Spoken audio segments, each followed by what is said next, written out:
We are the Nukkle Comic Podcast. What's going on, everybody? It is fucking Tuesday night. You know what that means? Knucklehead Comics. We are here. We are live, and we are ready to talk about Thunderbolts. No, and as you can, you gotta say it correctly. We are here to talk about the Thunderbolts. Asterisk. Yeah, we're ready for that. We are excited for that. We will get to that later on in the show. Before we start, spoilers will be coming ahead. I mean, they already put Marvel themselves put a big spoiler out. So yeah, all bets are off. That's right. You had enough time to see it. It's been a whole weekend. Yeah, you had 30 minutes to see it. If you didn't watch it, that's on you, Blues Clues. Shit, but yeah, man, what a fucking movie. But before that, here goes some little news here. Charlie Cox says he didn't like episode 5 of Daredevil, Born Again. If I'm not mistaken, episode 5 was the bank move. Was the bank? I get why. Why? Because that's the Disney episode. That's the MCU episode. Like, if you look at it, that's so detached from the tone and everything else that happens before and after that episode. I can see why he hated it. I mean, it was necessary to put Daredevil cemented in our world, even though he was already cemented by She-Hulk. By not only She-Hulk, but by Spider-Man. True. But, you know, Disney has... I'm assuming that was like some sort of Disney mandate. Because like Jeremy Renner said... It's not Marvel who didn't want to pay him. That's Disney shit who didn't want to pay him. Which we could get into that too, because that's weird. They wanted to pay him half for season 2 of Hawkeye, which is crazy. Yeah, just pay the motherfuckers. What the fuck is wrong within this world paying people what they're owed for the work they do? Like, this man took a fucking hero that could have easily been worse than Ant-Man, more ridiculed than Miss Marvel, and turned it into two heroes. Yeah. Hawkeye's respected, and Ronan was fucking respected. Yeah. And what's his name? Clinton Barton? Yeah. And he was respected. Because, you know, he was Hawkeye, he was Ronan, and he was Clinton. Clinton was deaf. Hawkeye was living in a world of fuck. I got consequences for my actions. And Ronan was revenge. All wrapped up in one show. But, I mean, I can't understand, because if the first show was that bad that you needed to cut his pay because they didn't make no money, then you don't make a season 2. Yeah. Or did they honestly think that he was going to come in and do fuck all? Well, remember, he made that comment where you thought you were going to get half of me? Yeah. But no, I'm talking about, like, you already passed the torch to Kate. Yeah. So make season 2 about Kate. And, like, Hawkeye doesn't need to be in that. He retired. He went home to be with his family. Yeah, and if he needs to stop by for one episode, okay. But, you know, and then also, you know, with Captain America Brave New World, they had hints of a Avengers team being put together. What's going on, normal guy? You know what I'm saying? And then Kamala was going around fucking adding people to a team that she's making. So you can have some of that in there. You know, for Hawkeye 2 with this girl. But, I mean, not for nothing, I kind of would like to see Jeremy Renner in the fucking Hawkeye 2 season. Hawkeye season 2 of Hawkeye season 2. You know what I'm saying? That's the working title. Yeah, Hawkeye season 2 of Hawkeye. Season 2. Electric Boogaloo. Or better yet, Hawkeye. Now there's 2 of them. Season 2. The second one. Episode The Ocho. Speaking of episode 2, apparently The Beekeeper 2 is moving forward at Amazon MGM. So they're making a part 2 to The Beekeeper. Okay, did we finish that movie? I don't even think we finished it. Yeah, did we finish it? I don't know. So. But I'm pretty sure he got the man. Yeah, he's unstoppable force. I mean, the movie. Like, how many people are gonna get fucked up that you need this dude to? Unless it ended with, again, I don't remember seeing an ending. If it ended with him coming back into being a beekeeper, then all right, maybe you send him on another mission then. So get this shit. Normal guy just said, I'm currently watching the Yankee game. So I go to HBO, max.com. They're showing the Yankee game. I go watch live. It says, this event is blacked out in your location. Houseway. Because they don't have the rights to show it. But then Hulu can show it. No, not even. Sometimes Hulu, it won't be on there either. Even though it's on TBS or TNT. No, Hulu showing it. I just went to Hulu. Yeah. But that's stupid. But yes, the Beekeeper season 2. Not for nothing. Now that's a season 2? Yeah. Beekeeper, the movie 2, season 2, part 2. I think Jason Statham got in the wrong genre of movie. Jason Statham should be in horror movies. Jason Statham would be the perfect Jason or the perfect Michael Myers, just walking around killing motherfuckers unrelentlessly with his cam fu.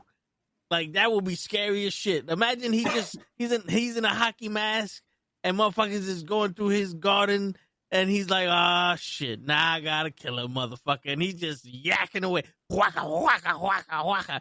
Just fucking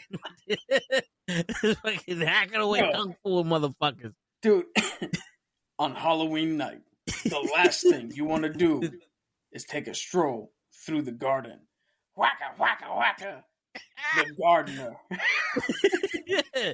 Waka, waka, waka, waka, waka. And he's just there. Get off my lawn. Son of a bitch. No, but honestly, I think Jason... listen, Jason versus 100 gorillas? Psh, easy. Jason versus 100... Jason Statham versus 100 Jason Voorhees? Easy. No problem. No sweat. Give him a fucking knife. It'll be all right. Yeah. Shit. That's something, man. Can you imagine? Now, I know it was a little bit like that with Freddy, but can you imagine you're being chased down by a dude in a horror movie, and you're like, yo, what a horrible way is he gonna kill me? Is he gonna pull my spine out of my ass? Or, oh no, he's gonna kung fu me to death. This guy's hell-bent on revenge, and he's just waiting in the shadows to kung fu you. Yeah. And what's the name of the horror? Kung Fu! It's just fucking Bruce Lee and the director of the TV show Kung Fu just saying, Kung Fu! No, you missed out the name. Oh, go ahead. Kung Bu. Ah, because it's scary. Right. Then you, what do you call it? That noise you made just reminded me of, like, Jason Statham's now in a live-action whack-a-mole movie. Waka, waka, waka, waka. Shit, man. Yeah, but you want to talk about... Jason Statham could have been the Terminator. He could have been the T-7000. Yo, hey, you got to hand it to the man. Who else do you know that could come out and make the same movie over and over and over and over and over and over and over and over again? Do decent at the box office and still get people ringing his phone like, yo, I got a movie idea for you. You're a guy who kicks the shit out of everybody else because they did something to somebody you know or somebody you saw once. Yo, the word. And they was like, I got a new idea. You're a guy who's on a higher level than the highest level of any knowledge of person that knows about the levels. And you're on a higher level than them. And you kick ass. All right, whose ass am I kicking? A fucking rich boy who's scamming people. Why do I need to be that high level? Because he got Navy SEALs saving him. What?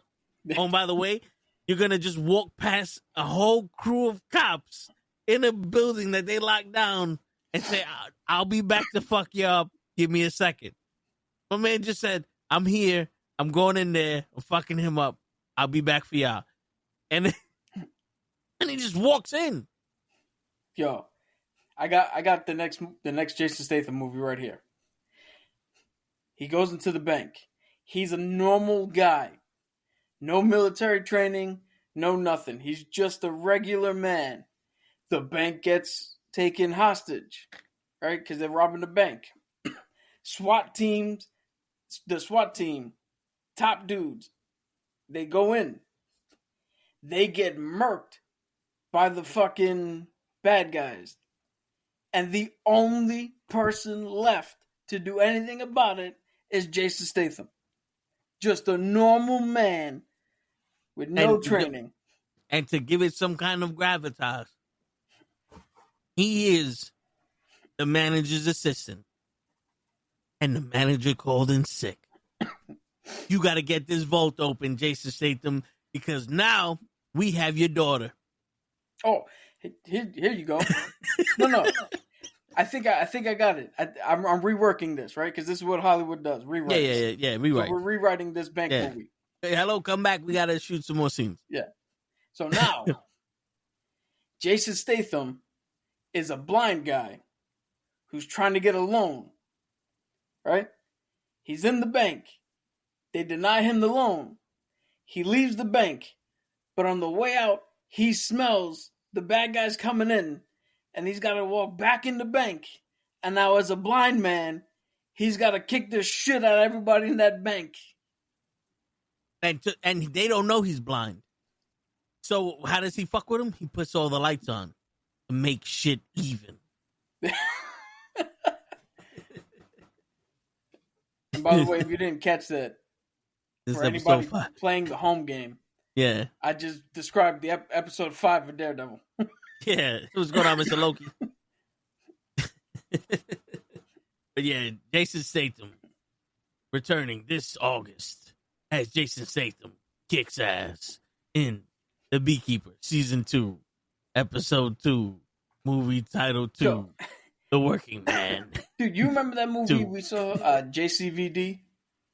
It's like that really heartfelt look at Jean-Claude. Yeah. We need a movie like that, where it's just Jason Statham, and it's just him with a dude on the with a camera, legit recording him just walking up to random people like Billy on the street and go, "Hey, did you steal something?" Wow, and just fucking people up randomly. Waka waka waka waka. Yeah. It's like bum fights, but with Jason Statham.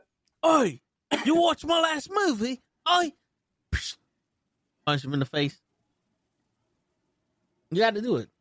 Yeah, he walks up to somebody, finish this quote.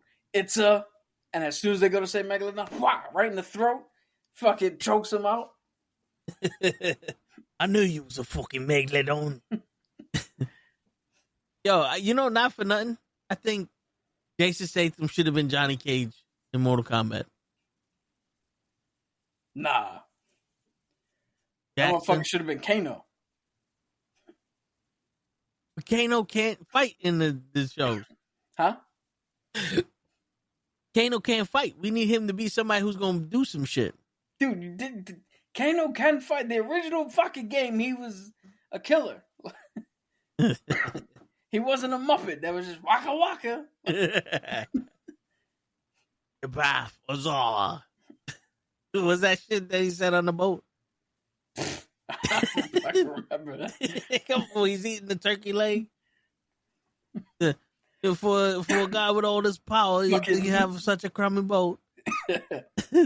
Subterranean. Is that like underground? Yes, it's like underground. As you guys are now seeing our impeccable ability to nail any accent you throw at us. Word. All right, speaking of that, okay. Oh, you want to fight through there, man? There you go. That was Scottish, but you got it. Yeah, I saw that, normal guy. Shit. Apparently, in the upcoming episodes of Andor, we will see the Gorman massacre, which leads to Senator Mountha publicly denouncing the Emperor and Emperor to the Senate. This leads her to be rescued by the Ghost Crew. Okay. Marking the first major connection to Star Wars Rebels. Okay. I'm going to decode what Vin just said. Well, because it's small. It's a little post that I should have made it bigger. Now I can see the fucking words. Yo, you can see the words, but can you say the words? All right, now let's try it again. On the upcoming episode of Andor, we shall see the Gorman massacre, which leads to Senator Moffat publicly denouncing the Emperor and the Empire to the Senate. That's my what was his name? The fat guy that sold Princess Leia. Jabba the Hutt? There you go. That was Jabba the Hutt if you spoke English. Yeah. Okay. So essentially, there was a massacre of people that the Empire committed, and Mon Mothma used that as a catalyst to be like, "Yo, fucking them out," and that's how she became like the cemented leader, one of the leaders of the rebellion. And if it's the Ghost Crew, then that means we should be able to see people from Star Wars Rebels, but who knows what they got in this, because Andor's a completely different.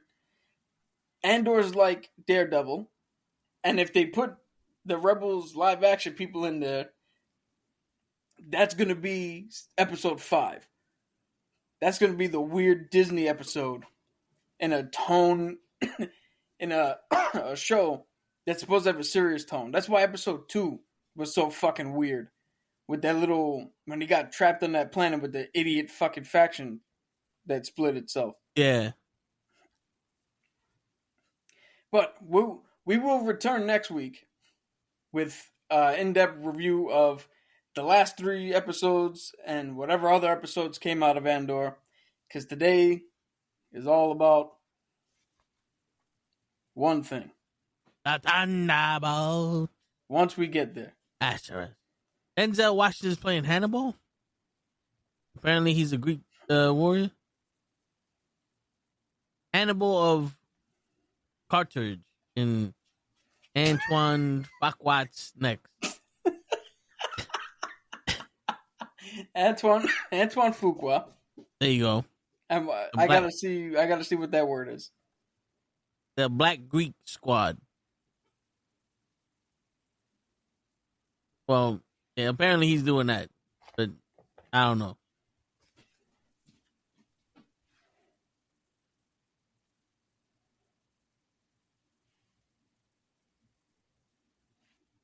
You know, this year the May the 4th be with you wasn't hitting as hard as it used to.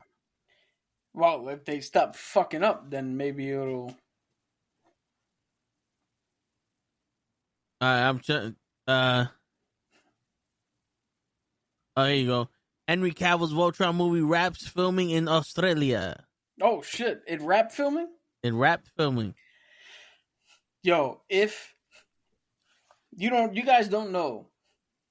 I don't bring it up here because Voltron's not a big thing here in the States, like it was overseas in Japan where it originated. So good. Don't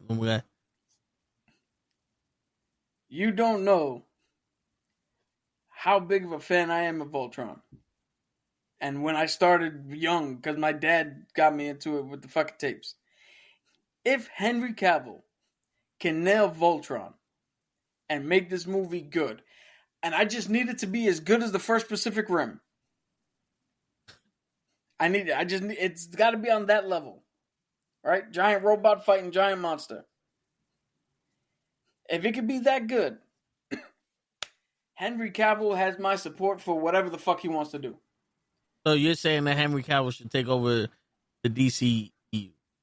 Henry Cavill could take over Marvel. I don't give a shit. What about America?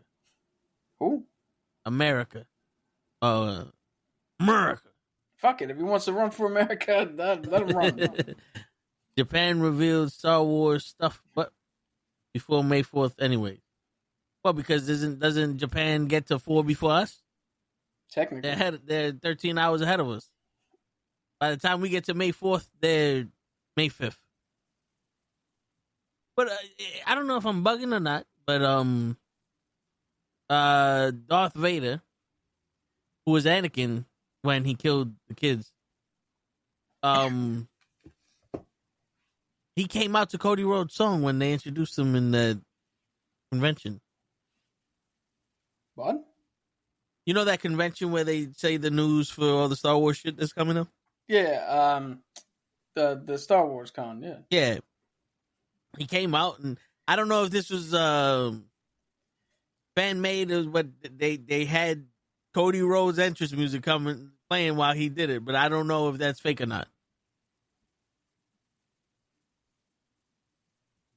If he did, that was fucking badass.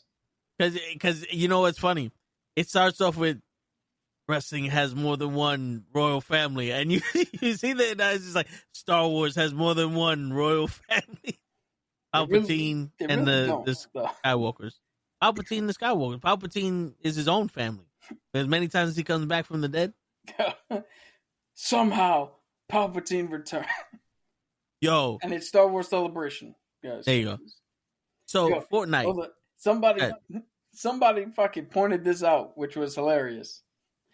They were like, if you put in the movie crawl, somehow Palpatine returned, that's okay.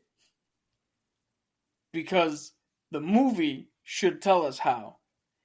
If you have one of your characters in the movie tell us somehow Palpatine returned, that just means you didn't know how to write him in the movie.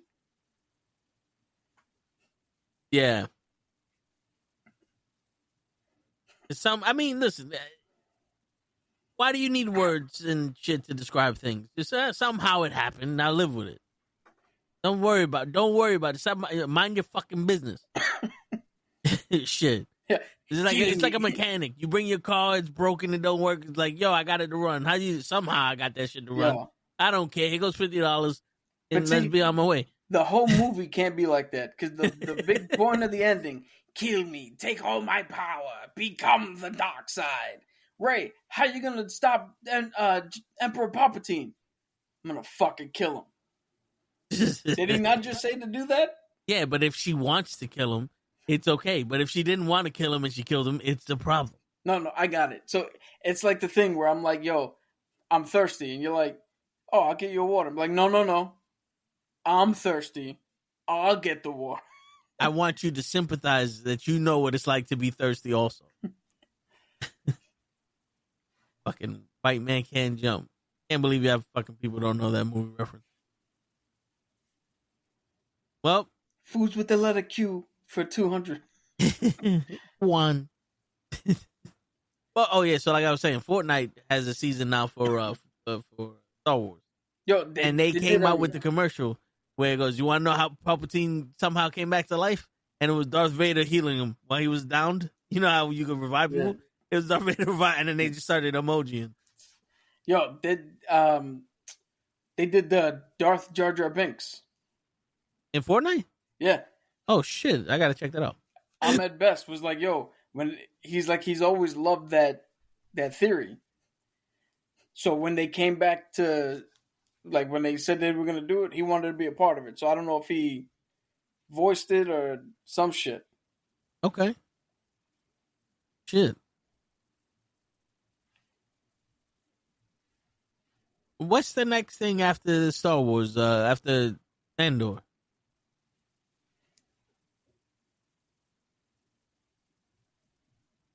That's what's in. Yeah. Oh shit. Yo, this was in the. Oh, I'm trying to get this picture up here. Well, the Yankees was losing 3-2, and now they're winning. This is the picture of him using Force Lightning from the game. Yeah, because I think in the game in the video. Yeah, I think in the game you could pick up the weapon. You could pick up the gloves or some shit, and it gives you Force Lightning. So, what was your question now? What's after? So, yeah, after Andor should be should be the movie, the Mandalorian and Grogu movie. Then it should be Ahsoka season 2.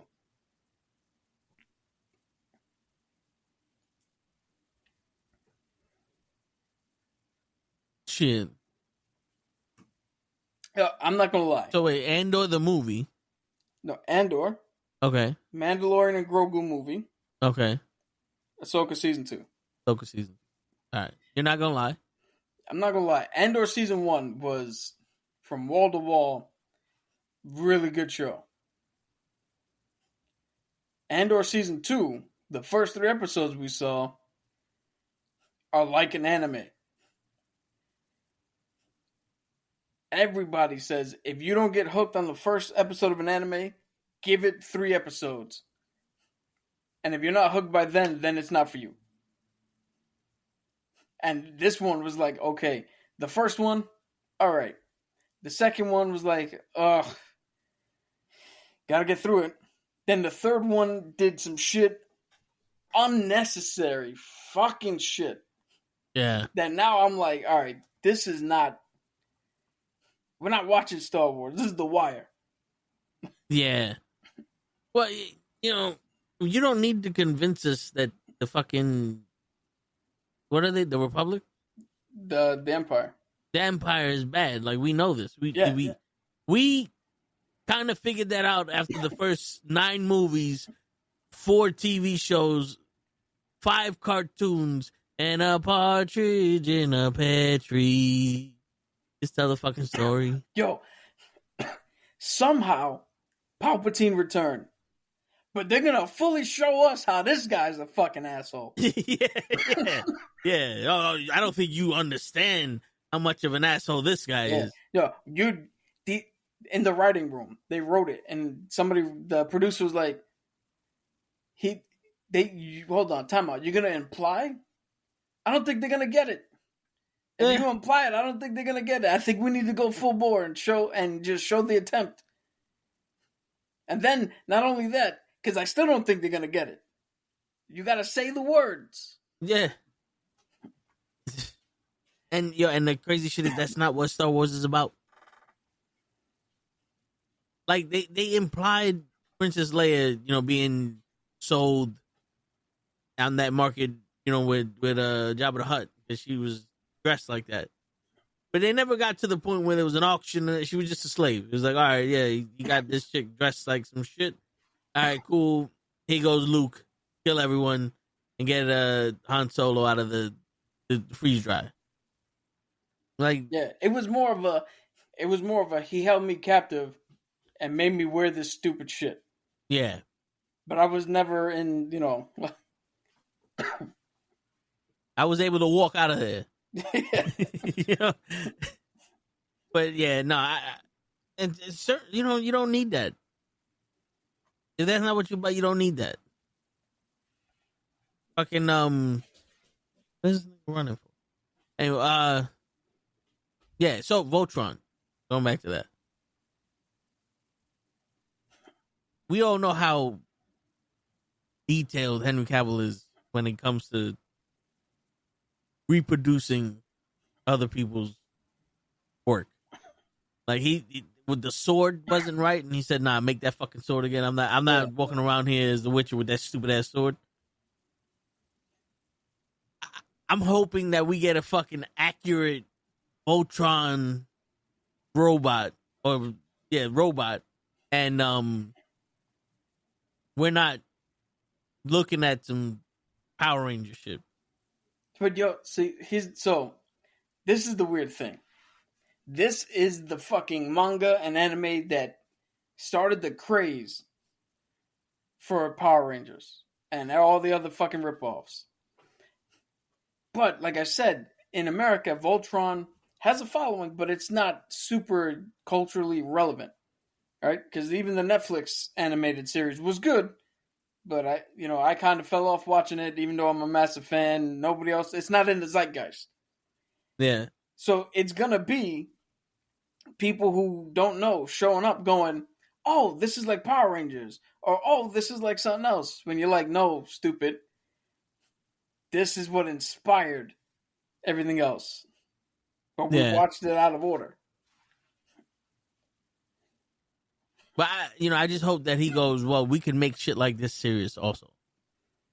We don't need, even though the last Power Rangers movie, besides the way the droids look and maybe their suits, it was alright. It was okay for the time. It wasn't like too kiddie. You could be an adult watching, like, all right, I can see part 2 doing this, but because they killed Billy.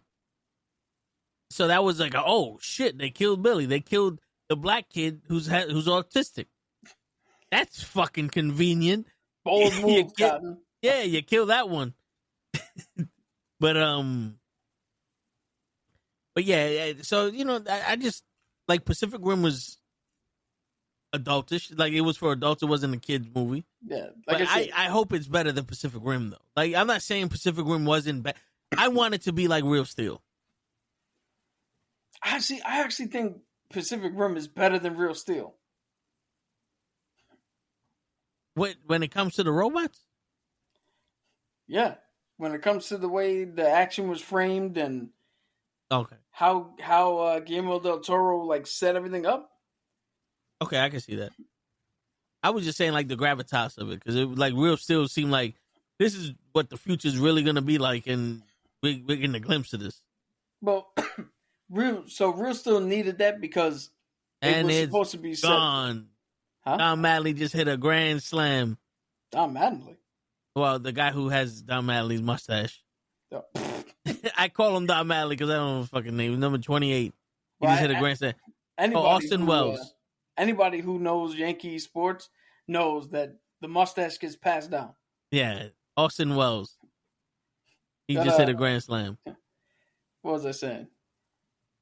Real Steel. So Real Steel needed that because you were trying to portray Rock'em Sock'em robots in the real world. Yeah. Where Pacific Rim was like, oh no, this is a live action anime. We know that. But they still did it. They still did it in a way that was so impactful that we're like, yo, this shit is fucking great. Yeah. And part 2 was horrible. I don't even think I watched part 2. I just know it was horrible. Yeah, because Guillermo del Toro didn't do that one.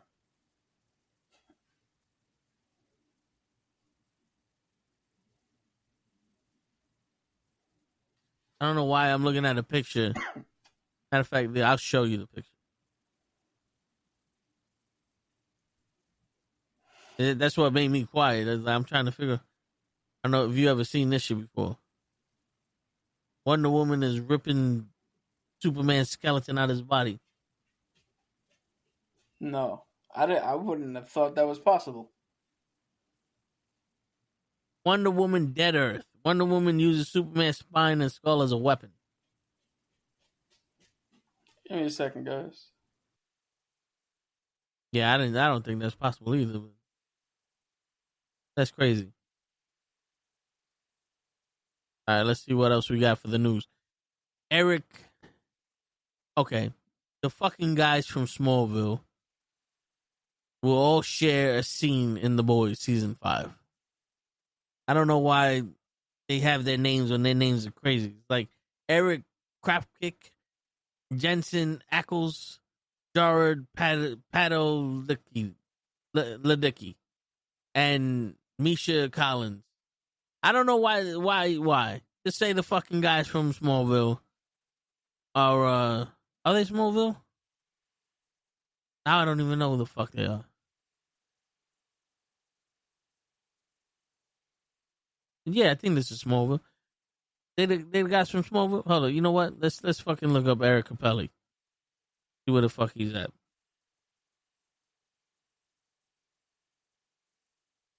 All right, Jensen Ackles. Let's see that motherfucker pissing me off.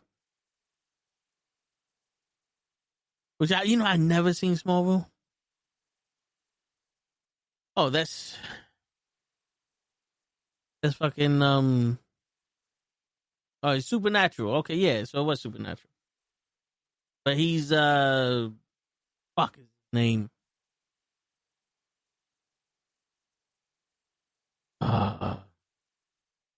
Soldier Boy, there you go. Bro, appreciate you, Mr. Loki. I am horrible with names. Like I forgot his name was Soldier Boy in the fucking in The Boys. But he's in Crisis on Infinite Earth? Oh, he is. He's Batman. Wow. Who could have who put that together? That he was Batman in Crisis on Infinite Earth. Did you see Crisis on Infinite Earth? That shit was I had to give it a second chance after the first one.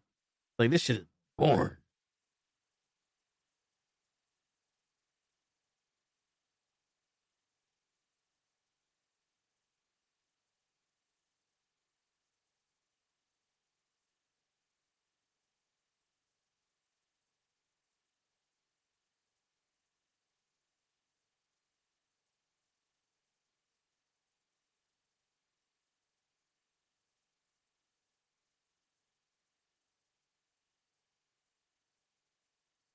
Yeah, that shit fucking boring as shit. But apparently, all of them are having a scene in The Boys season 5, which, like The Boys is like the live action fucking Invincible. That motherfucker cannot kill Soldier Boy. You can't kill fucking Homelander. You can't kill the fucking. I think the only person that died was the fucking one that A-Train ran through. The Invisible dude didn't die? Well, they blew his ass up, but he's invisible. We don't know if he came back together. They literally stuck C4 up his ass because his skin was like diamond. Your skin is like diamond. Your insides ain't, so they put C4 up his ass. Yo, so they didn't do that to Luke Cage, but that's kind of what they did to Luke Cage. They're like, your skin's impenetrable, but your insides aren't. So they hit him hard enough to rupture his fucking organs inside, and they could not figure out how to fucking save him. Well, they should have did what they did in the show and put him in the hot tub. The hot tub time machine. So, all right. So, the boys from Supernatural are going to share a scene in The Boys season 5. Okay. You want me to fucking tell you their names? I will, since you convinced me. No, Dean Jensen Ackles, Gerard Padalecki, and Misha Collins. Padalecki is his last name. Padalecki. There you go. Him too. All 4 of them. Okay, I don't watch The Boys, so. I mean, The Boys is alright, but that's just another one that's fucking like overboard. Yeah, but then again, if you watch from what I heard, if you read the comics, this shit is holding back. And it's just like, all right. I'm tired of watching shit that's just looking at our heroes and going, see, they're all pieces of shit. Yeah. Well, you know what they say: with great power comes great responsibility. No.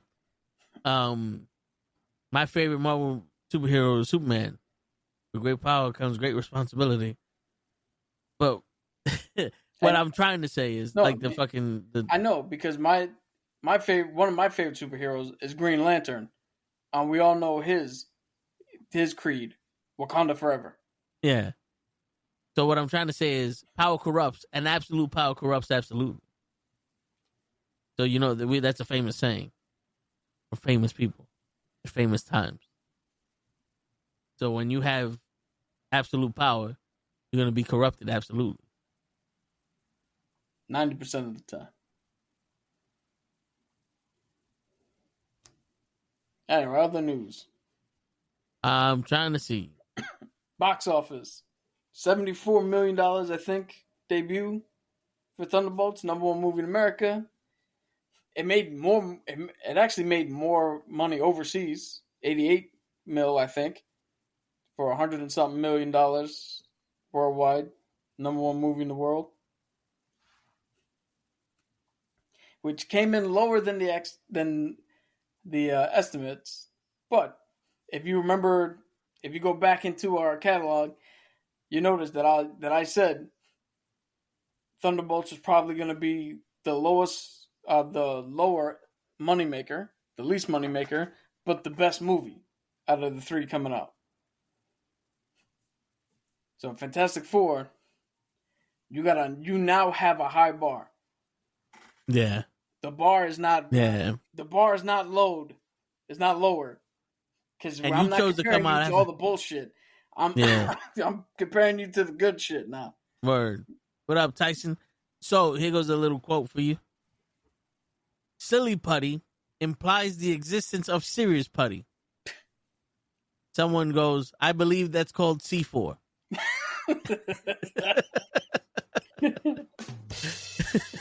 There you go. Yeah. All right. Here's something for you. You know that thing, I'm overwhelmed or underwhelmed? Yes. Do you know why nobody's just whelmed? Because whelm's for the communists. No, whelmed is the act of feeling like you're drowning or you're losing or something. So if you're overwhelmed, then you're, you're really in the fucking deep end. If you're underwhelmed, you're fucking fine. There's nothing, you're good. But the word whelmed is the problem, that you're either over or under. Okay. It's like, I'm broke and I'm poor. No one's money.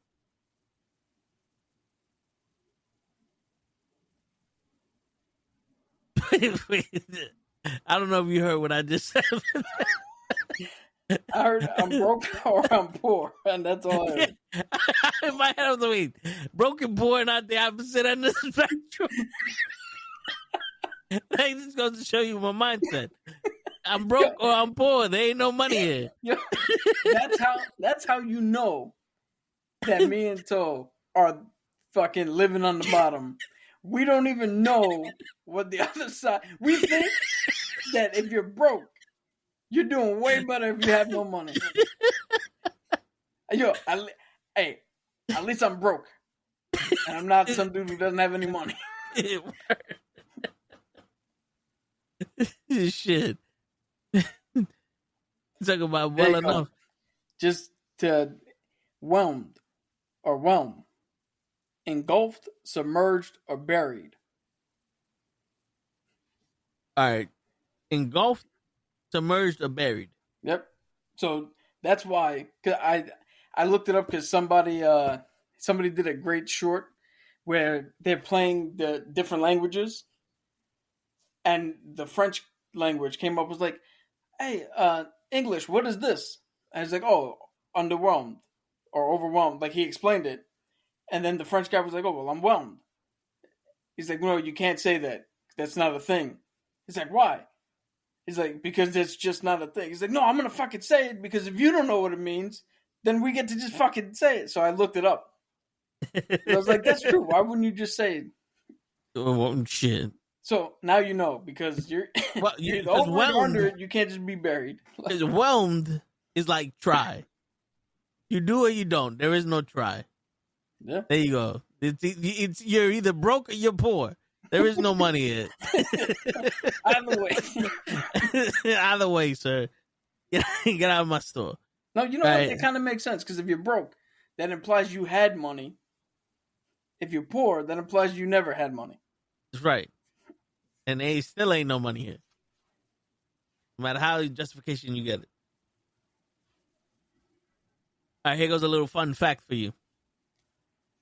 After the death of Steve Rogers in Civil War, the comics, so we know, the Punisher took up the mantle for Captain America. Yes. And Lay said that was stupid. Oh, have you ever seen the picture?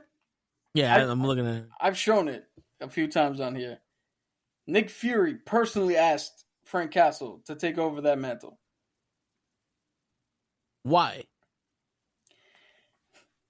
Because who the fuck else are you going to get? No, the first person they tried was Clint. And Clint had the shield for less than a day and was like, this doesn't belong to me. Because he's an Arrow guy? No, because he knows what the weight of the shield. So Fury went to, who's the one dude nobody's going to fucking expect me to turn to? Colossus. Who'd you say? Colossus. Oh. Yeah, I wouldn't expect him to turn to him either. The Russian. So, but wait, guys, I'm Captain America. And I'm the Red Guardian. We're on the phone together. Which one is which? So how long was he Captain America for? Not too long, because I think he also turned around and was like, "This is not me. This is dumb." Because he needs to kill people. There was no restriction. Like Fury didn't say, "Hey, now you can't kill." He just, I think, even though Steve never really liked Frank always respected Steve. So I think he was like, "Fuck it, you know, I'm not gonna disrespect what the shield means." So, would you say, and this is probably a stretch, but would you say that Frank Castle and Captain America, like Batman and Superman, where they respect each other, like they're like this? I'm not saying that Cap does this for Punisher. Punisher does this for Cap, where he's like, "This is the best person I know," and he respects him for it. Like how Batman and Superman is like, no matter how much we're on opposite sides, I care about this dude. No, not at all. Okay, so Punisher will kill Superman. I mean, Punisher will kill Captain America, no qualms. If he has to. So it's more like this. Frank, I don't agree with what you do. I don't even like how you do it and how you live your life and all that shit. Don't fucking talk to me. Stay over there. And Frank turning around going, "Fuck you, Steve." And the minute he turns around, he hears somebody else talking about Steve, and he'll go to that dude. Like, you don't ever fucking say shit about Steve Rogers. Oh, because he knows what he did. Yeah. Like, he respects Steve for what he's done. So they're not buddy-buddy, but he has respect.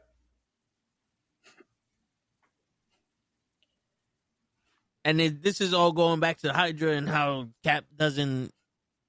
He's like, you're not going to tell me who to save? Like, No, this is just going back to everybody sees the character of Steve Rogers. Okay. And it's hard not to respect Steve. Like this, you'll be hard. You don't have to like him, but you'll be hard pressed to find anybody written in the comics who doesn't have respect for him. It's kind of like in the baseball world, Derek Jeter. Right? Everybody, like, you may not have liked him. He may not be a favorite fucking player, but everybody had respect for the captain. Yeah. All right.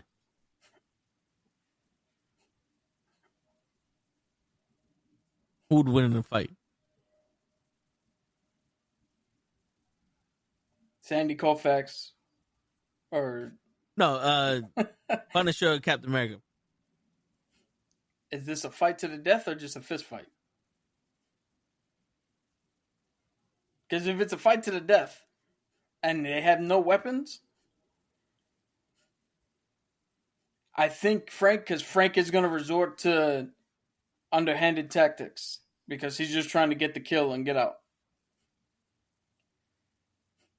If this is a fight with weapons and shit like that, I'd have to give it a little bit to Steve because he can use his shield better and he does have the super soldier serum, so he is fucking stronger and that does account for shit. But your strength doesn't account for anything when sand's gonna get thrown in your face as you get stabbed in the dick. You know what I mean? Yeah. Bang, fuck, shit, I'm dead. Yeah. That, if anybody wants to know, that's the actual procedure. Stabbing someone in the dick. Or if you shoot a fucking crow.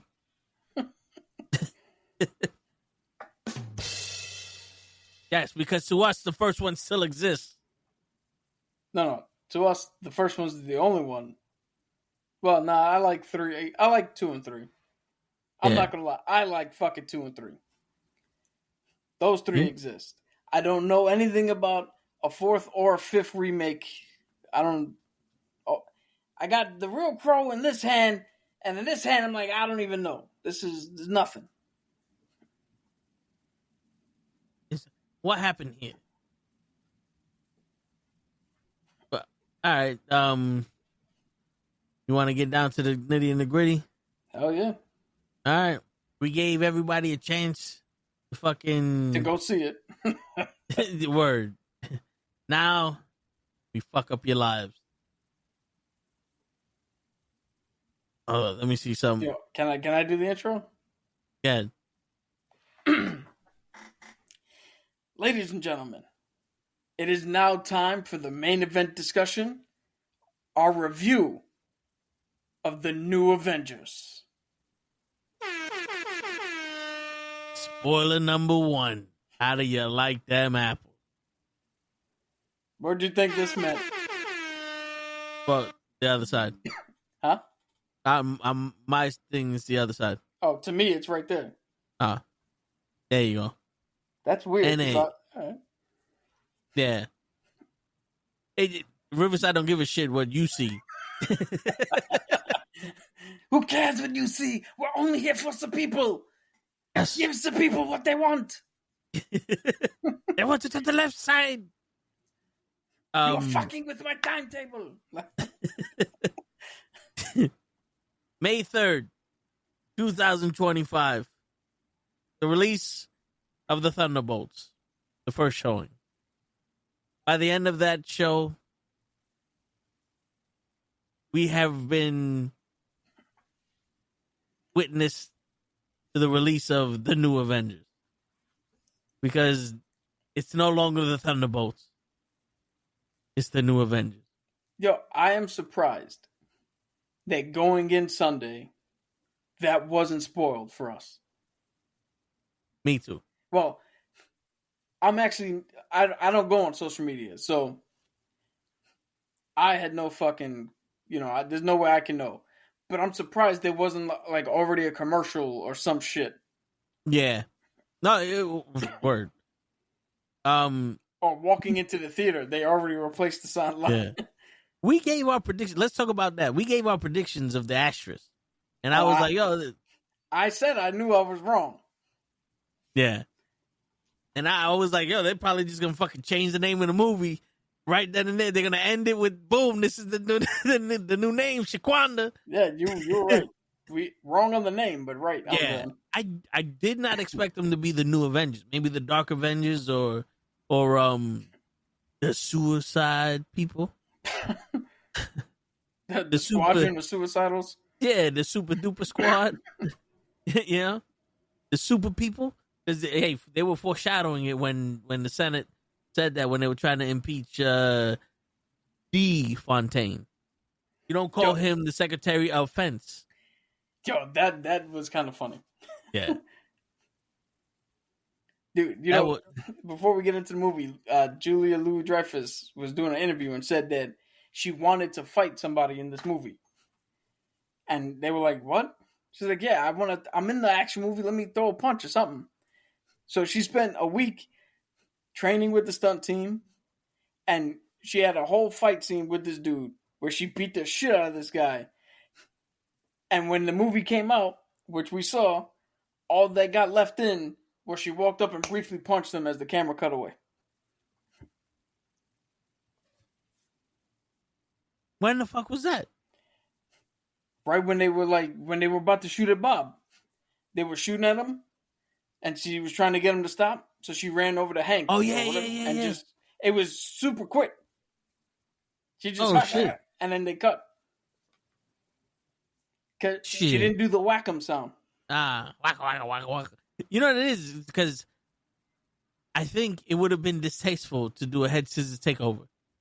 Because, that's the move that all these women do in Marvel now. It wouldn't have been distasteful for her to just go up, chop him in the throat, elbow him in the face, knee him or some shit. I know, but just saying, it's like, that's the Red Room shit. But All right, let's go scene for scene. Well, we can't go scene for scene, but let's go shot for shot. We're gonna start the movie. We're gonna start the movie off from the beginning, and we're gonna end it at the end. And we're gonna have a little bit of the middle in there, and that's what makes this movie very good for show. There's a beginning, the middle, and an end. And then an end. Yeah, and then an end, and then something happens after the end. So it's not complicated to follow. It's very good, very very useful. So we start where all good stories start. In the middle, towards the end.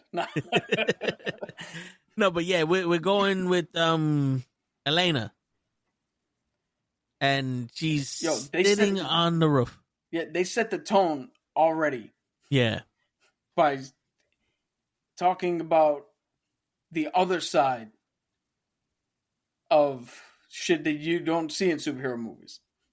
Normally, in superhero movies, it's how much action can you do? How good is it to have power? And, you know, that the peril is, do people know who I am? Are they going to mess with my family? Bless you.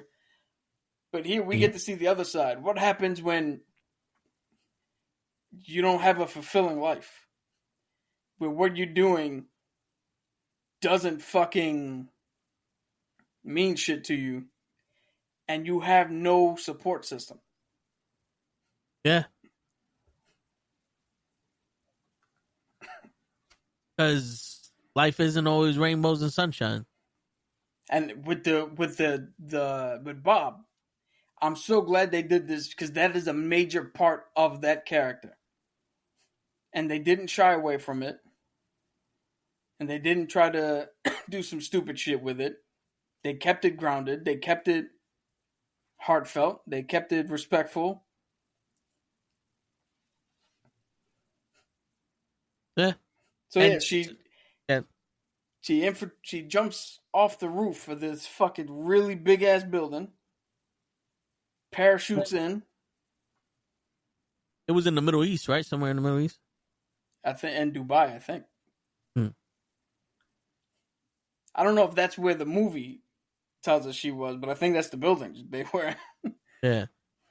Why did they change the name so fast? Because if you've seen Captain America: Brave New World, Thunderbolt Ross was considered a threat to the people and a criminal because he turned into the Red Hulk, but he also made plans with the leader to take to become president and all that other shit. So he's a bad guy. And the original name for this team was the Thunderbolts because they were under Thunderbolt Ross with the Red Hulk. But you can't have a team that's supposed to be the superheroes named after a fucking rogue Red Hulk fucking criminal that used to be the president. So there's actually multiple explanations because that's one. Oh, yeah. The second explanation is that what I said last week. In the comics, the Thunderbolt name wasn't attached to Ross. It was just a random thing that Baron Zemo said. And in this movie, for the purpose of this movie, they changed the name so quick because the Thunderbolts were not the name of this team. Yeah. That was it was one of those, like, ironic shits. Yeah, somebody mentioned something once, and then they ran with it. But there was never an official name. Yeah, we're going to get to that real Hence quick. The asterisks. Yeah. So, so she jumps off of the building in Dubai. And infiltrates the medical facility that she has to sanitize. Yeah.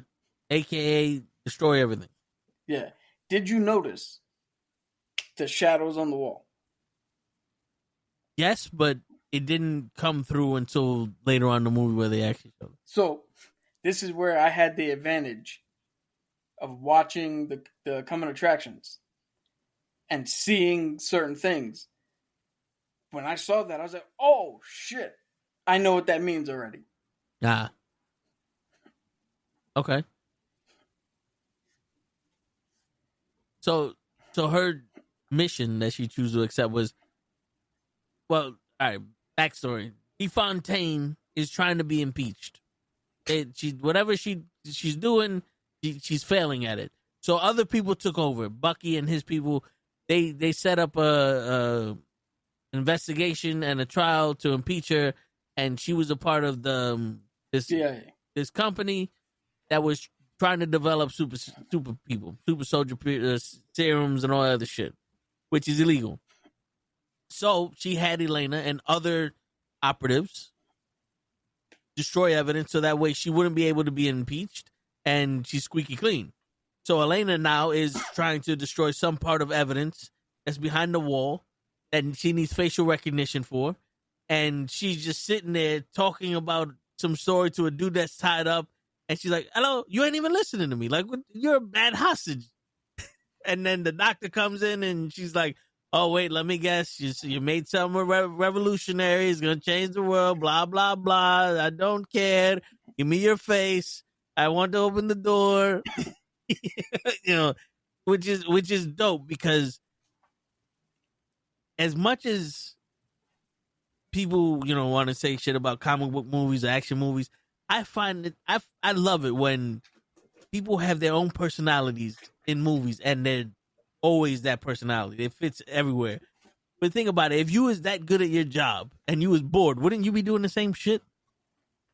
Like, let's say you was a video game player and you play Fortnite all the time, and all these kids challenge you, like, here goes the fucking tower, knock, knock, come down, I'm going to shoot you. Like, at one point, wouldn't you just start fucking mocking the people that you're about to kill? Yeah, but I mean, that seems to just be in her DNA? Yeah. Because she talked about the hat. Fucking bitch. But shit. Yeah, and then she decided that she wants something more than just doing this. Yeah, she went to go see the Red Guardian. Which, I don't know how she didn't realize that motherfucker was miserable. No one is so happy living in a house like that with a fucked up limo and shit. But you can play it two ways. One, I think she did know, but given the fact that they played family, she let them have that because that's what she's used to. Or two, because they played family, she lets them say whatever until she catches the lie. You know what I mean? Okay. Like, she's allowing him to be the father. Yeah, so one, she's either allowing him to be the dad and let him do this shit, or two, she's waiting through the bullshit to catch the real. So I'm gonna let you say, "Oh, I'm happy, I'm not," until I see exactly where the fuck you really stand. I guess it's an interrogation process, because he was quick to be like, "No, I'm fucking miserable. Why do you think I want Fontane's number?" But yeah, so she goes there. They have a good scene there. We're trying to get the development of this character, and she calls up DeFontaine, goes, "Look, I'll take the next mission, but I want to be in front of the news." Like, she wants to be a superhero. That she wants because he told her, like, the glory and all that other shit was his happiest moment. So she thinks she's going to be fulfilled by being in front of the camera and being a superhero. That was low-key heartbreaking. Yeah, right? So he essentially, if you watch the Black Widow movie, they were essentially a family. And it was real for Yelena. Yeah, because she was young. And to hear him go, the happiest I ever was, not was when we were playing family. It was when I was getting orders done and everybody looked at me as a fucking god in this Red Guardian outfit. That's when I was the happiest. That's a little low-key heartbreaking. Because then that's just further cementing that it wasn't real. Yeah. So she has nothing to hold on to. Yeah. And, someone played a scene of when she was fighting Hawkeye on the ice, and Hawkeye was telling her, like, yo, she chose to kill herself. Like, she chose to sacrifice herself so we could live. She's like, bullshit, and then he does the whistle, and he convinces her that she did it, and then she realizes. So now she's living with the grief, and, some shit like that you never get over. So... And again, to have that done in a fucking quote-unquote superhero movie. Yeah. I think that's what was missing. Because everybody likes to say that this is Marvel's Suicide Squad. Right? Because it's supposed to be the bad guys or the dickheads teaming up. Yeah. But if you want to compare it, that is what was missing from the Suicide Squad movie. Like, what is the reason you guys ended up here? Yeah. Harley was driven mad by heartbreak, or driven mad and then driven into motivated by heartbreak. They try to put, Will Smith he lost his daughter and he had to do a job, but none of it hit because they didn't allow us to see the truth. Yeah. They just said it in a bio and gave us a flashback because, we could put Batman in it. Where here, we got the fucking truth from everybody. Including my boy. Yo, because, listen, talking about Suicide Squad, I would compare, what is his real name? Like, what is his character's name? Who? Your John US Walker? agent, John Walker. I would compare John Walker to the Diablo guy from Suicide Squad, the first one, where you don't really know what the fuck. Like, the past. Some people know the past, but like you don't see it in them. It's just like, yo, I'm not coming out. I'm not being this devil motherfucker. And Walker's like, I'm not this dude that drove away his family. I'm gonna still be the guy that's good enough to be Captain America here. And then slowly but surely, you break down and you're like, oh, okay, this guy destroyed his family because he couldn't control his fire, and this guy let the fucking failure of him being Cap drive his family away. Yeah, it turned him into an even bigger asshole because he now has to lash out at everybody because he doesn't have control. Which, do you think that's a side effect of the super soldier serum, or is that just him? No, that's just him. Okay. Remember, the super soldier serum amplifies who you are. So Steve was already good. Now he's fucking mega good. Bad man, worse Johann man, Schmidt good man, great man. Was already a fucking horrendous person. Turn him into the Red Skull. Bucky was different because Bucky was brainwashed. But with Walker, he didn't get the full version. Like, he got a replicated version. So he didn't go full on heel. But kind of like a drunk. Where is he an abusive drunk? No. He's not going to get up and hit you or beat you. But he's going to say some shit he's going to fucking regret when he sobers up. Yeah, because he drinks because he's in pain. Yeah. But, yo, that line that she gave him at the end, fucking, even your family knows you're a dickhead, or even your family knows you're a piece of shit. It's like, wow. Yo, the realization he had. Yo, this is the effectiveness of this movie. You feel for Yelena. You feel for the Red Guardian. Ghost actually didn't have that much emotional shit in it. Yeah. She was the relief. She was the character where you could do a little bit of the comedy and you can step out of the emotionality for a second with her. Yeah. But then you get to John, And I don't know, maybe it hit me more because I'm attached to the character regardless.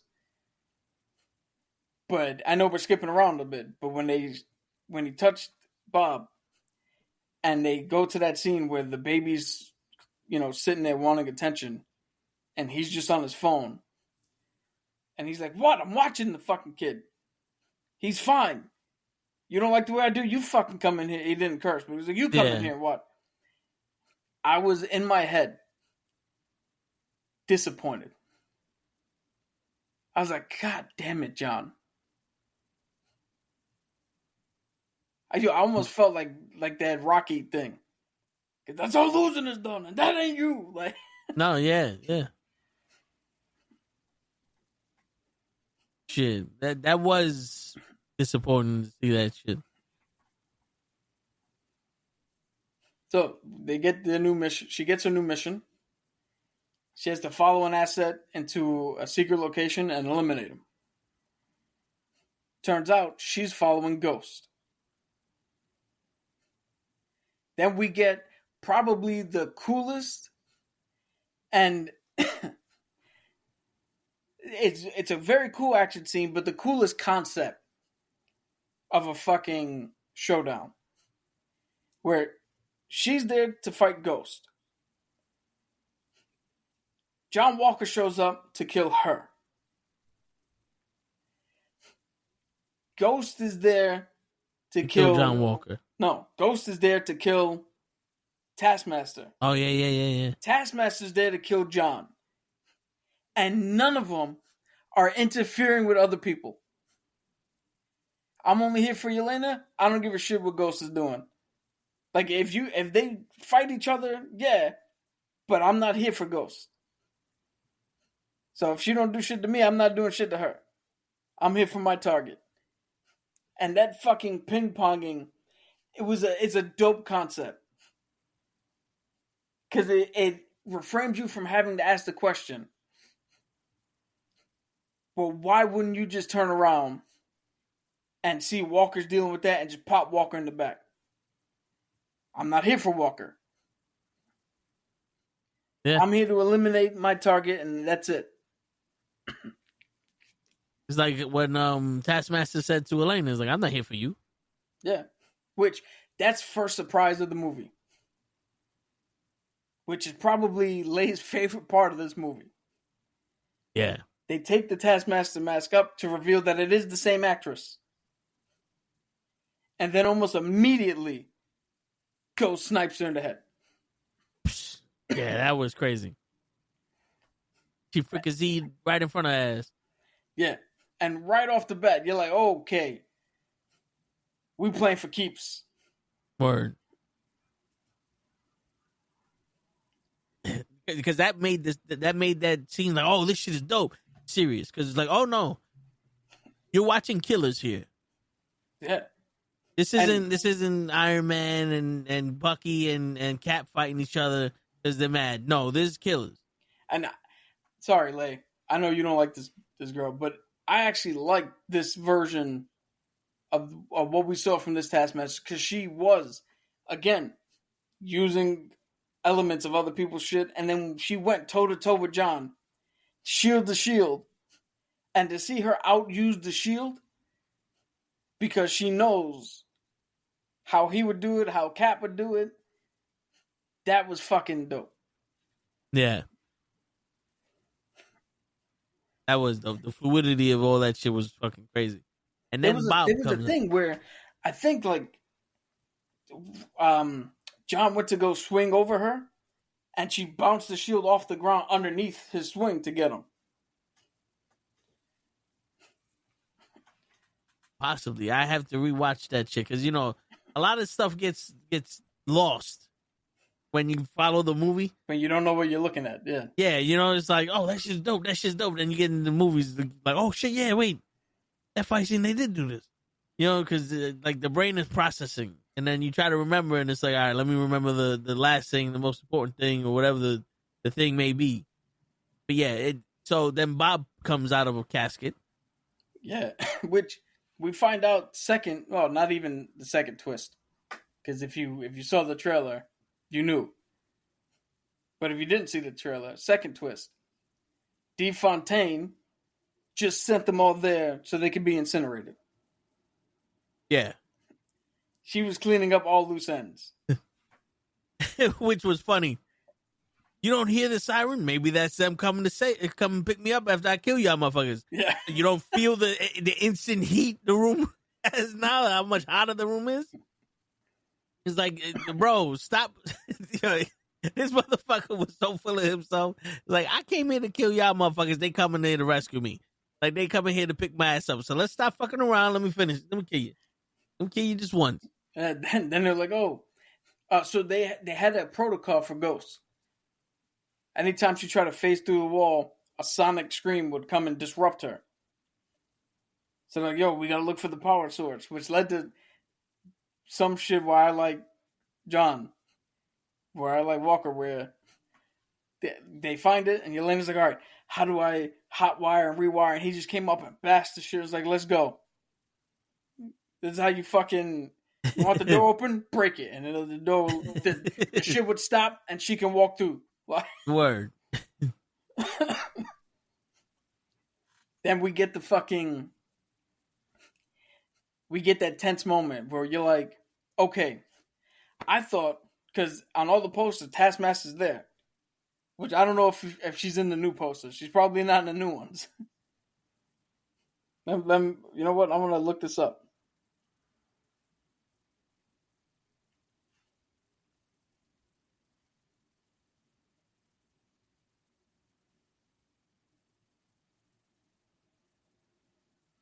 Yeah, so if you look at the original one, she's there. I don't know if she's in the new posters, to be honest. So one of them, she's in it, but like in the back, and you just see her mask. Yeah, she's in the new posters. But something that makes sense, because you don't want to like ruin the fact that she's not in the movie for that long for people who don't. Yeah, because that her death actually led to a tense moment where Ghost leaves, and you're like, all right, okay, she should be back by now. This is taking too long. Yeah, what the fuck's happening? And you're like, oh wait, is Ghost not on this team either? And then the door opens and they all get out.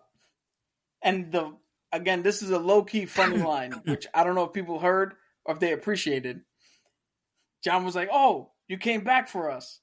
And she goes, no, I came back because I couldn't get the elevator to work. Yeah, I heard that. So now they're stuck with an elevator shaft that goes from the ground floor that they're on to the watchtower that the Justice League is in up in fucking lower orbit. Yeah, word. A mile, what was it, a mile below the mountain? They were fucking 3 days below fucking wherever they were, man. So they coming up with, that's where we see the first sign of what Bob can do. Yeah, so wait, let's get to that. Can he do that? Yes. Not Sentry, because we'll get to it, but the other guy. Okay. They have different sets, the power sets. Okay. Because technically they're two separate entities. Kind of like Moon Knight. Yeah. Kind of like that. So we get the first look where... what was it? It was... Yelena, when she was younger, playing hide and go seek. What? Yeah, Mr. Logan, what you mean by why couldn't they use Zero in the film? Again. So she's hiding in the woods, and her friend comes up, and you think it's like a game of like hide and seek. And originally, I thought that was Widow. I thought that was Natasha. So did I. And then she turns around and is like, oh, we're not playing I Lured You Here. And this dude comes out of the fucking woods and shoots this little girl. And that was one of her first Red Room tests.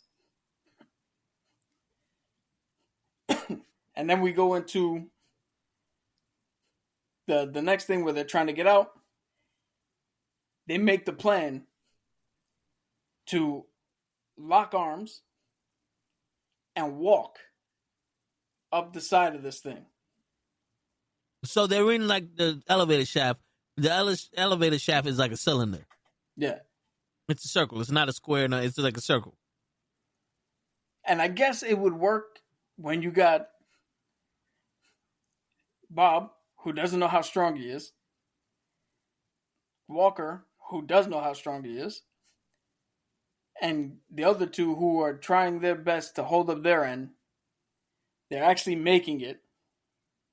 After Walker jumped from here to the moon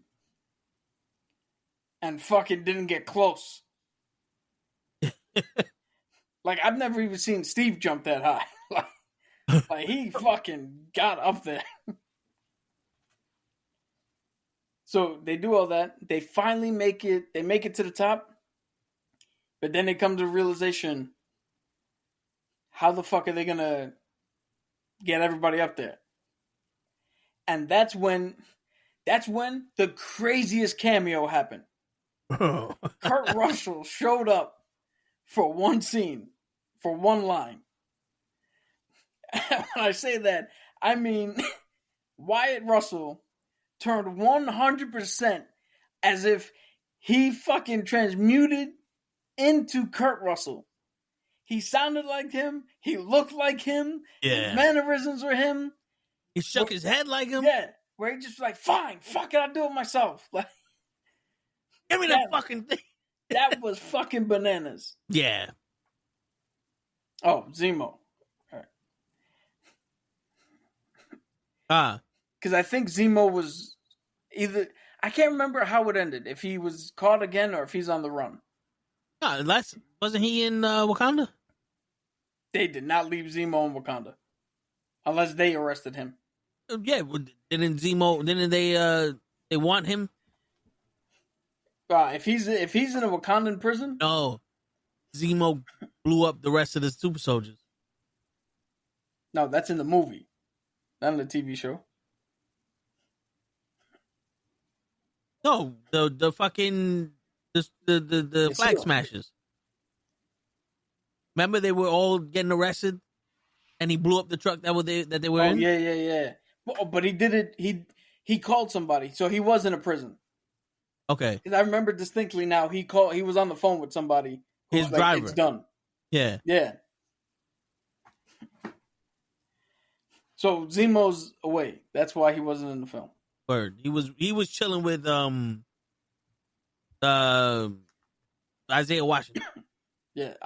Dan, you asking me to think about a fucking gotta be a 4-year-old TV show now? Something like that, yeah. That came out during the pandemic? Yeah. That's why we related so much. Because the snap in the pandemic was like too close to each other. So Wyatt goes up there, it sends everybody falling. Ghost does something to catch Yelena. Yelena does something to catch Bob. They pull everybody up. Then we get to see the scene that disappointed me with Walker.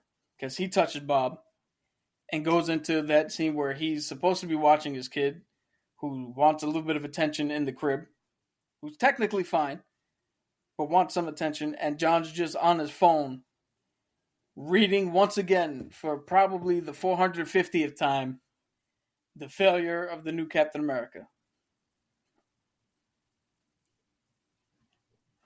Which we don't bring this up either, that he's dealing with grief also because he lost his best friend. Yeah. Battlestar. Which there was a line where Ghost was like, "Oh, like you're squeaky clean. You murdered somebody in cold blood out in the middle of the street." Yeah. And it plays because John like kind of recognizes it, and it stings a little.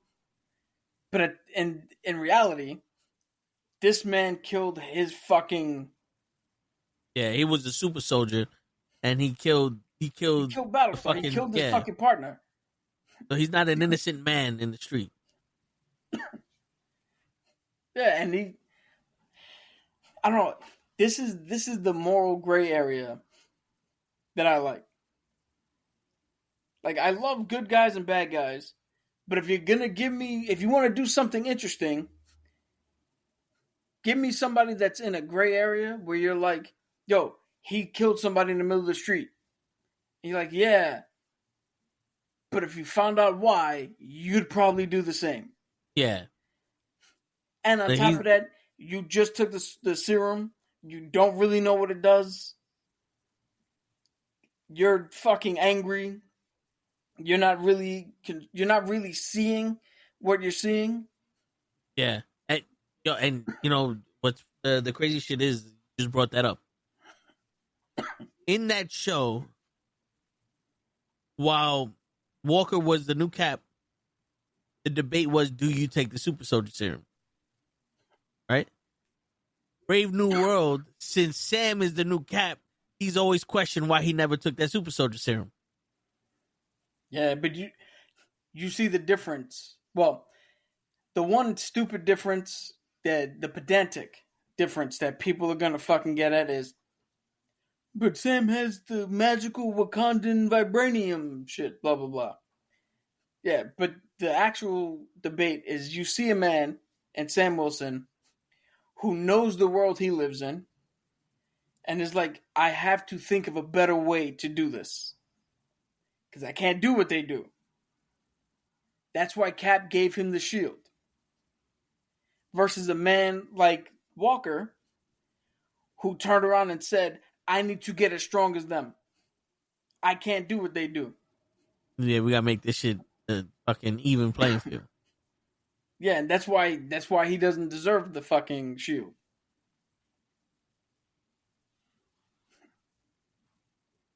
Which is, it's just crazy. I just like how they keep that something, because not only do you have to live up to the man of Steve Rogers, it's just, let's face it, Steve Rogers was a super soldier. Like, this man can do unbelievable things because of the stuff he took and who he was. I can be him all I want morally. I can't be him all I want physically. You know? And usually the people that you have to fight are super. They're enhanced somehow. So you would think, like, yo, if it's good enough for Steve, it's good enough for me. Right? True. But if you listen to the story of Cap and them, right? Would Sam Wilson right now jump on a grenade if you threw the grenade into a fucking group of people? Yeah. All right? But at the time when they threw it to Steve, would Sam have done it then? Before all this shit, no. Would Sam have jumped on that grenade? No, I think Sam would have jumped on someone else to try to protect that one person instead of protecting everybody. Yeah. Or he would have fucking took cover. Yeah. Because you do what the fuck you're trained. Grenade! And you get out, like, you're trained. Fuck out the way. Right? I can fucking guarantee you they do not train us. Grenade! And you jump on it. No. That is not how we're trained to handle that situation. Word. Just like the Secret Service is supposed to jump in the way of a bullet for any president. But the training is not gun and you. Yeah, they're not in school, guys shooting bullets. Like, jump in the way of the bullet. Yeah, the initial training is you hear gun, you get him down. Yeah. And if you take the bullet and getting him down, you take the bullet. And we'll give you a medal for it. Yeah, not the fucking Where's the sniper? There? I'm right here. Do it. Like, shoot me now. Oh, that makes perfect sense. So that's the difference. That's why when Steve did it, it was undeniable. It was undeniable. Like, fuck, we got to give it to him. And you know what the crazy shit is, though? Here's the thing, because we could take this a step further, right? Because if you think about it, Bucky would have jumped on the grenade for Steve. Yeah. Sam would have jumped on the grenade for Bucky. Walker would have jumped on the grenade for Battlestar. Steve jumped on the grenade for everyone. Yeah. Because there was nobody that he was fucking personally invested with in that camp that he wanted to save. They just said grenade, he jumped on it. He's like, I'll sacrifice myself to protect everybody here. Which kind of is like Tony learned that from him, and he jumped on the grenade by snapping. Yeah. All right, back to the New Avengers and Yo, but that's what's good about this movie, man. It lends itself to conversation and to actual fucking not that I don't like your questions, but you don't walk out of that going, well, is the New Avengers team who could kick whose ass? Like, is John going? Like, no, we're talking about real fucking discussion because we saw a real fucking movie with real shit in it. Yeah. Shit.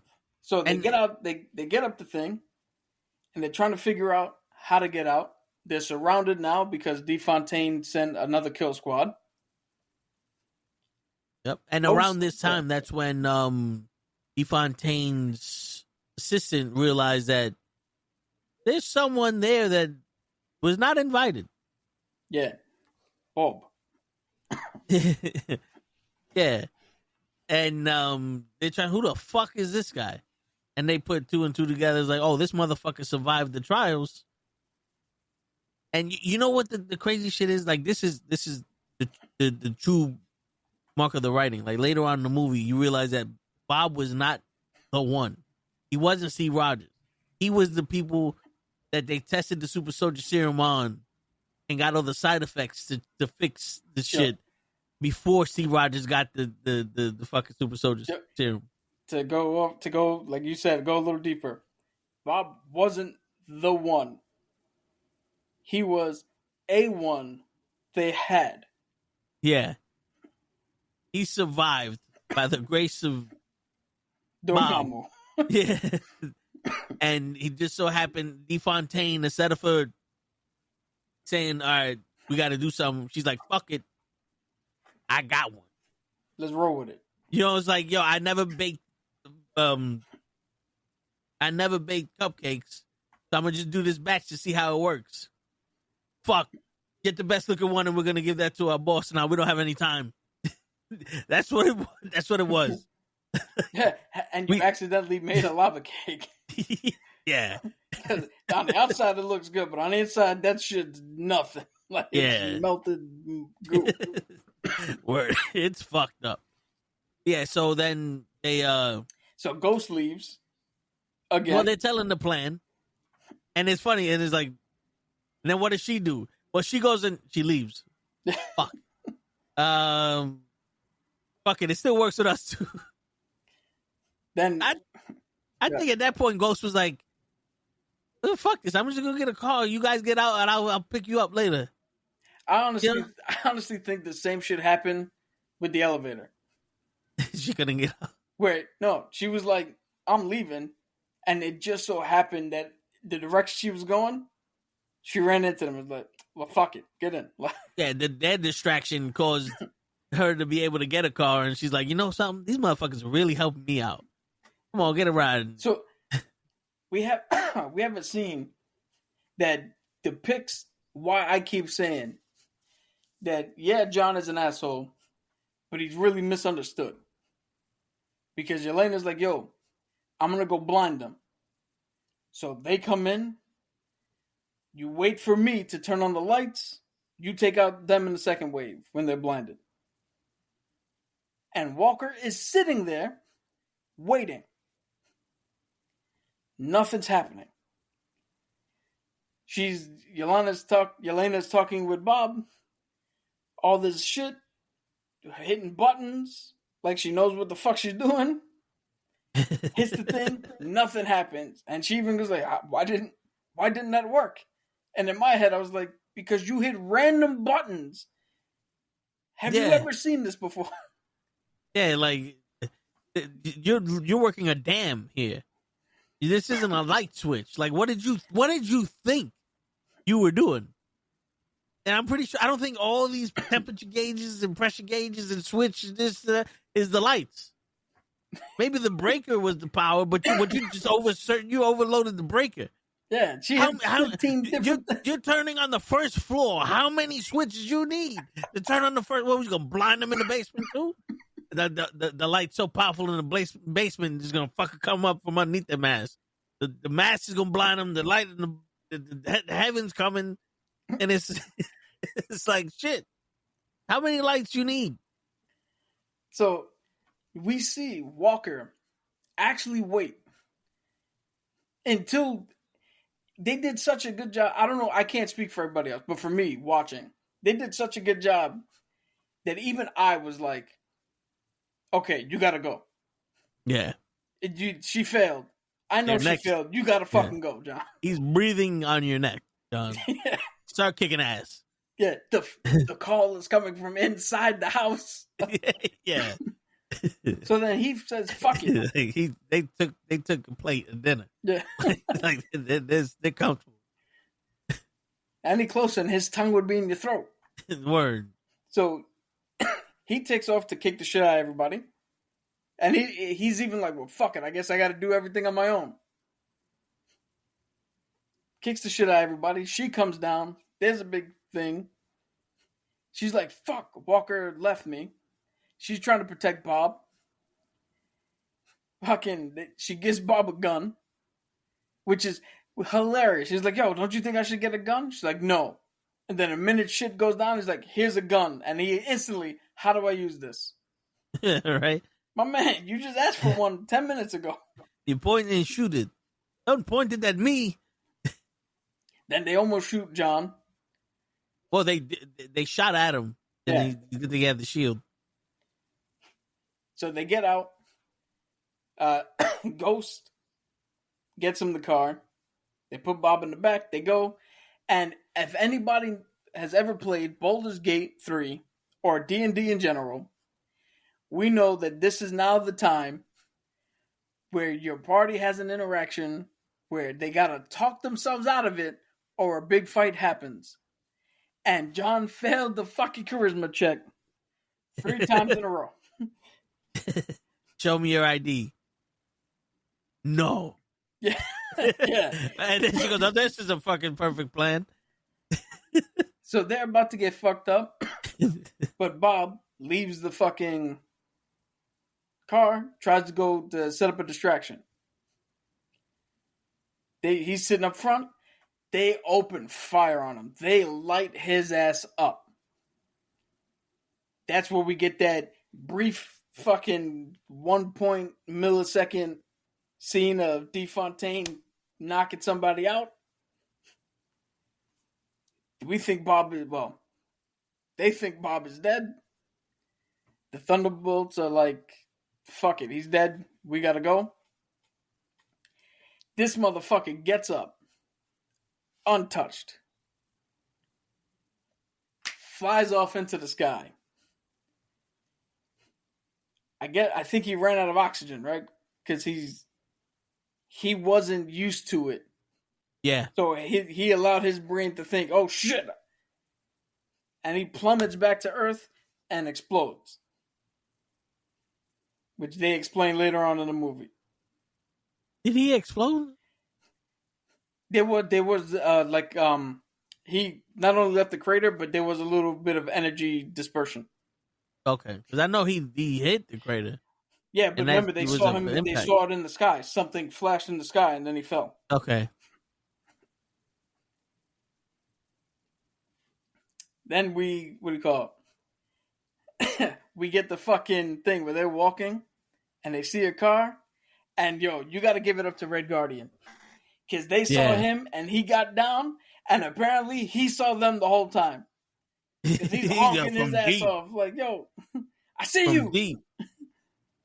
Lena, it's me, Red Guardian. It's your father. Don't go to the mountain.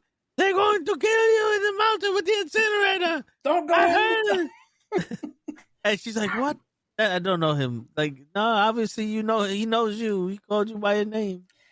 He knew the plan though. He's like, "Wait, don't go to the 3rd floor. They're gonna incinerate you, and if you don't get incinerated, they're gonna blow you up."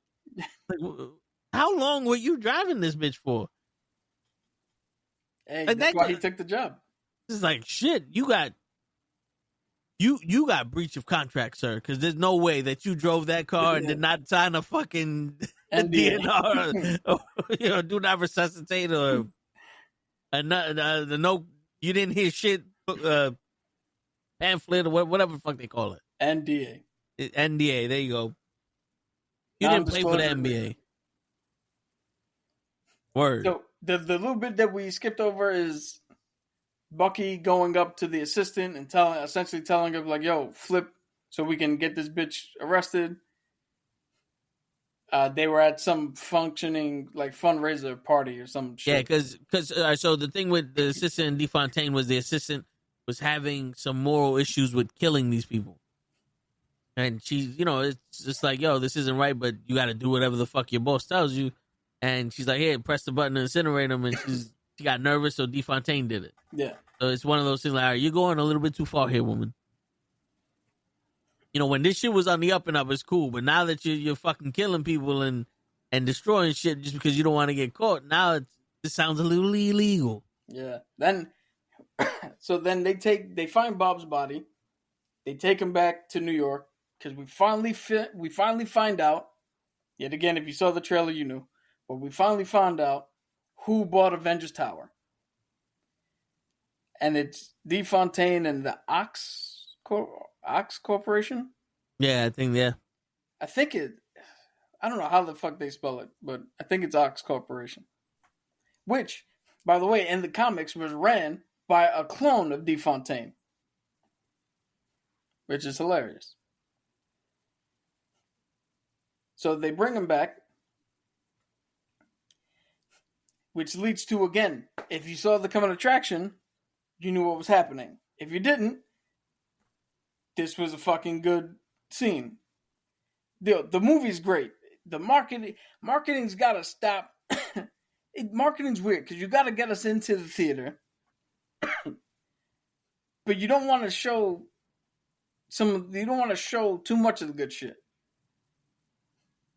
But the Thunderbolts are driving away. We find out why they're called the Thunderbolts as they're driving. When Yelena was little, she played for a youth soccer team called the Thunderbolts. And she said it. She's like, "Oh, whether we like a team?" John was talking about why he should be in charge. And He was like, "Oh, I'm military decorated. I'm a hero. I'm a former Captain America, captain of my football team, won a championship 3 years in a row, varsity, junior varsity, blah, blah, blah." And Yelena was like, "Oh, yeah, I was the goalie of the Thunderbolt team." Hey, does anybody else have a pointless story that they want to talk about? We gotta say the most important part. Some random girl took a shit in the middle of the field once. Yeah. Which was fucking crazy. So they're in the limo, and I think Ghost or Walker calls themselves the Thunderbolts. And Guardian's like, "Where do you know that name?" And they're like, "Oh, she played." No, so it was Walker. He's like, "Oh, you have yourself a team." Yeah, the Thunderbolts. Yeah. Like, how did you know that? It is the fucking. And this is where it's reiterated that the girl took a shit in the middle of the field. Yeah, which they couldn't tell who sponsored that team. Well, it was Sean's Electric or fucking Oppenheimer's douche. But this bitch shitted everywhere. Shit all over the place. It was very bad. Very bad. Shitstorm. They couldn't handle the shit. Yo. Dude, you know what's funny? In my mind, I can't decide whether whoever it was just had an accident and like shit in her pants at midfield and ran off, or if it's like literally took the pants down, squatted in the middle of the field, and took a shit. yeah. Just bad, blah, and she's fucking 3 feet off the ground. What's going on, show? What's up, brother? You took a shit in the middle of the theater? No. You're coming in as we're giving our review of Two Girls, One Cup. Oh, okay. Yeah, because that was the movie we was watching over the weekend. Nice.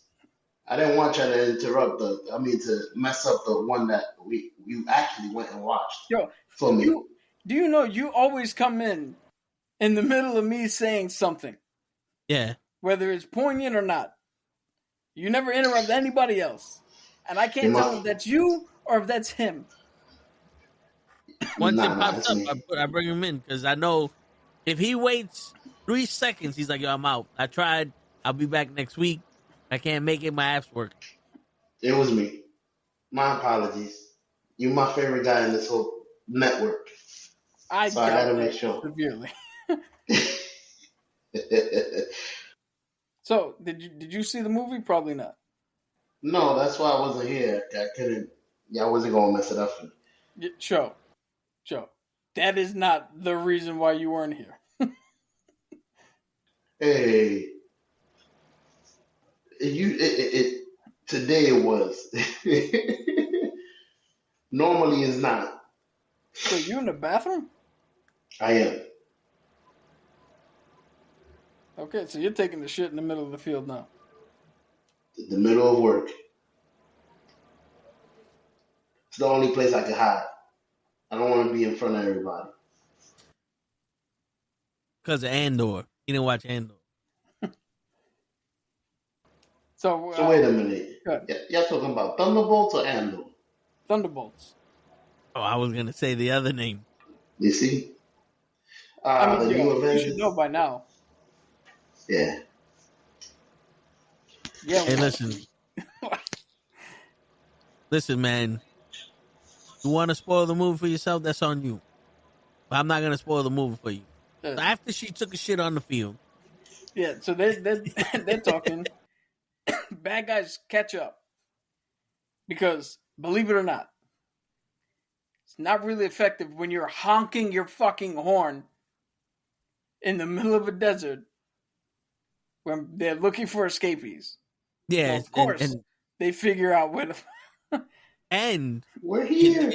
Yo, and Joe, a little fun fact for you and everybody that's playing the home game. Limos are not designed to go that fast. Yo, I honestly think he took the wrong limo. You know what it was? The limo he had was the limo that Wolverine was rocking. He forgot he lent it to Wolverine and Logan. That's what happened. Yeah, because my man was said, like... this shit is bulletproof. And everything started breaking, the bullets. And he's like, it's bulletproof-ish. It slows the momentum of the bullet. Yeah, so they caught up. Then they catch up quick because they're like, yo, gun it. He's like, yo, I'm gunning it. And he goes from 53 to 54 miles an hour. Speeds untold. The best part, he flicks the switch to put the defenses up, and it's just a fucking nightclub now. Yeah, which is why I think he took the wrong fucking car. Yeah. Because nobody in their right mind flips a switch expecting shit to happen if you know that that's what that switch does. And you should know what that switch does because you put it there. But he had the brilliant idea. Give me the walker. And he fucking lights it, throws the miles off, and it's like, well, at 90 miles an hour, this fire isn't going to really help. No, but it was a good idea. Yeah, and it's slow motion.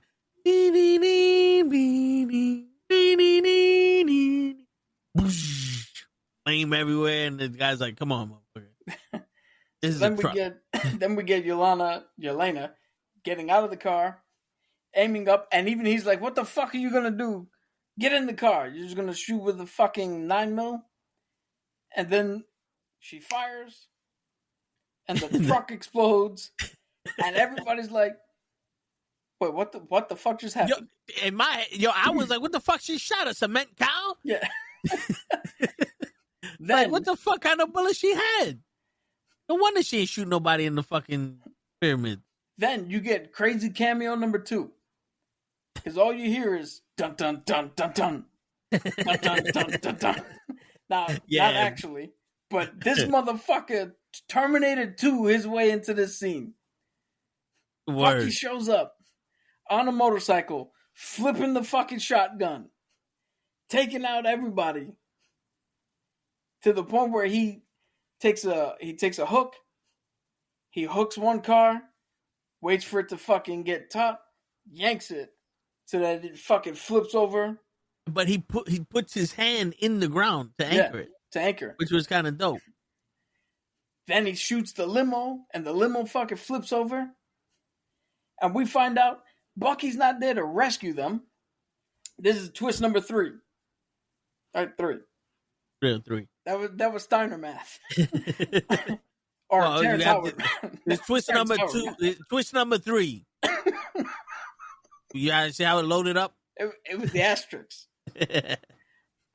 Twist number 3. Bucky wasn't there to save them. Bucky is there to arrest them and coerce them to testify against DeFontaine. And I'm only calling her DeFontaine because I don't know the rest of her 57 fucking names. Well, also because you wouldn't call that guy the Department of Fences. True.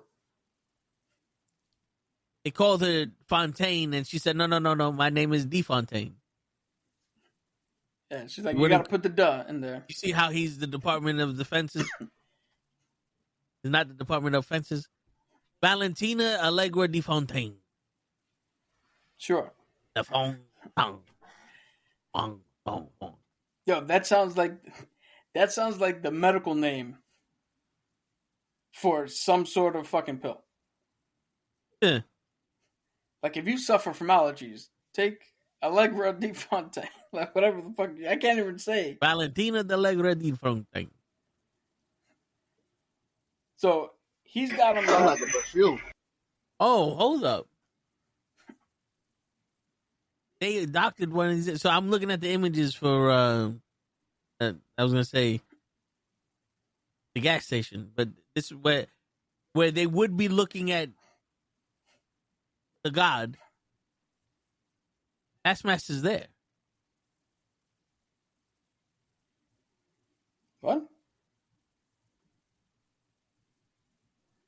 Hello. That didn't happen. Yeah. That's what I'm saying. They went all out with this one.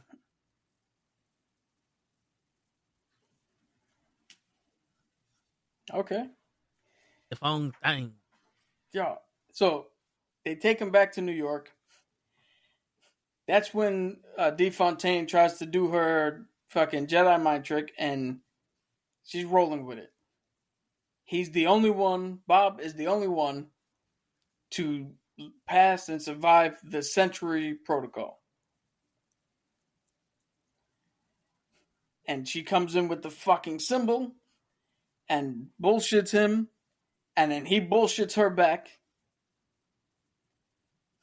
because he touches her, and she gets a flashback of her father, who I guess is Italian.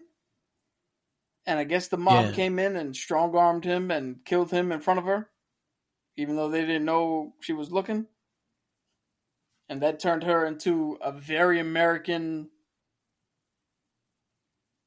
con woman. Yeah. Spy? What? It turned her into a ruthless motherfucker that don't care about anybody. Yeah, who also lost her accent, like Scarlet Witch. Getting by on her tits. What movie is that from, Show? Come on, bro.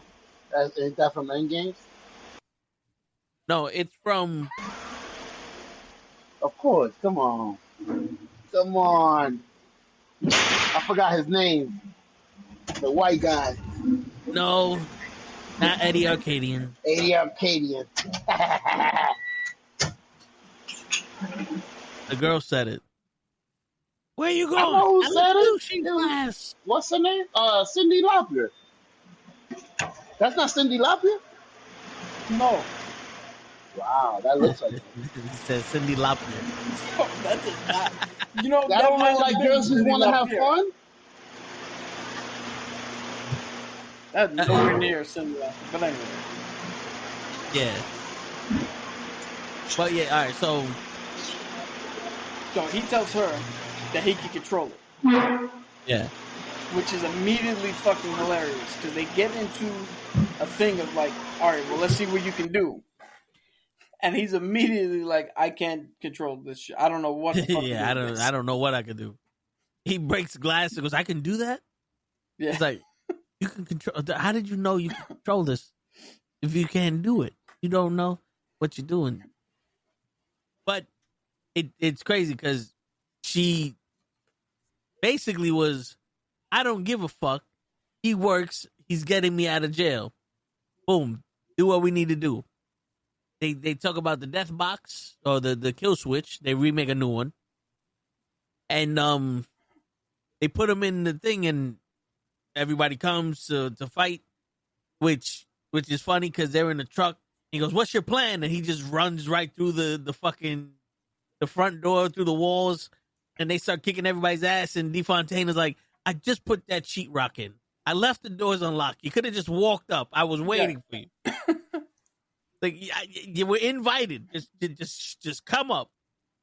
You didn't need to break my shit. And then he just take the elevator up. Yeah. Which kind of made me feel like this was fucking Ninja Turtles. You ever remember the Michael Bay Ninja Turtles where they're just in the elevator? It was like, I remember that from the trailer, not from the actual movie. I'm waiting for somebody to drop a beat in this motherfucker. Dude, that actually reminded me of X-Men Origins Wolverine. When they're just waiting for the shit to go up. And Deadpool's cracking jokes on everybody. Yeah. Shit. So they show up. Yeah. And they all confront DeFontaine. And DeFontaine is like, oh, you guys have you guys formed a team? A worthless assassin. No who gives a shit ghost lady. The junior varsity Captain America. Whoever the fuck this Red Santa old motherfucker is. And there's something that John, I love when Walker did this. When she called them the junior varsity Captain America, he instantly was like, well, fuck it, she dies. He reached for his gun to shoot her. He's like, yo, fuck this. Like, yeah, you ain't gonna talk to me now. Yeah. No, because she said, who the fuck is he? He's like, I'm the Red Guardian. I don't know who that is. I didn't get a brief. Which is crazy because that's how he was able to fuck. How did you not vet who drives you in a fucking limousine while you're briefing your assistant on top secret shit? Because that shows the arrogance that she has. She doesn't give a shit. But and then the Sentry makes his fucking debut. Yeah, and wow. So now this is what is this? This is cameo number 4. Because Bill Pullman shows up. Yeah. Bill Pullman shows up. And for anybody who don't know what I'm talking about, go back to Independence Day, the guy who was the president. We will not go quietly into the night. Today is our Independence Day. His son is the guy who's playing Sentry. And when he came out with the fucking suit that looked great, better than the Superman suit, I would say. To be honest. He had the slick back blonde hair. Like Sentry does.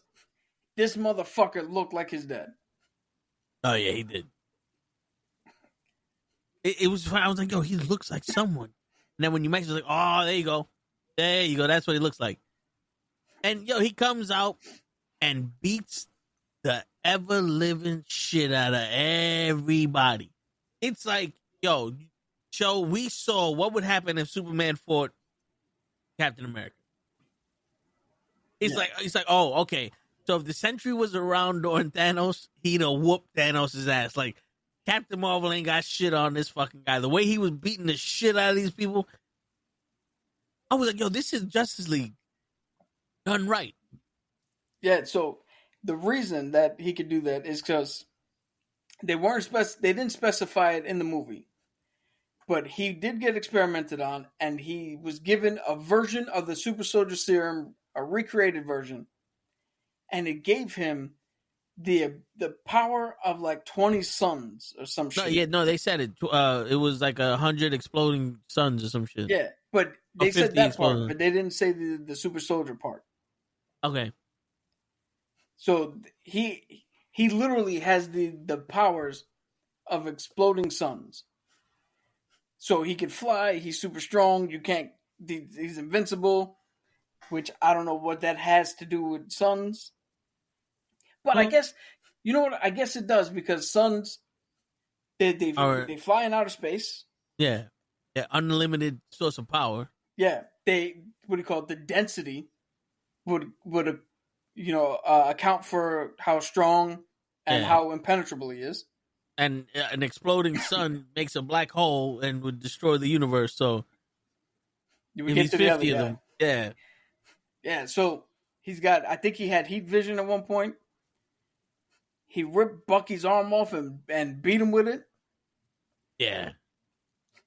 And then they do the one thing that makes the most sense, but because of the context of the entire MCU, it's kind of hilarious. They retreat to the elevator.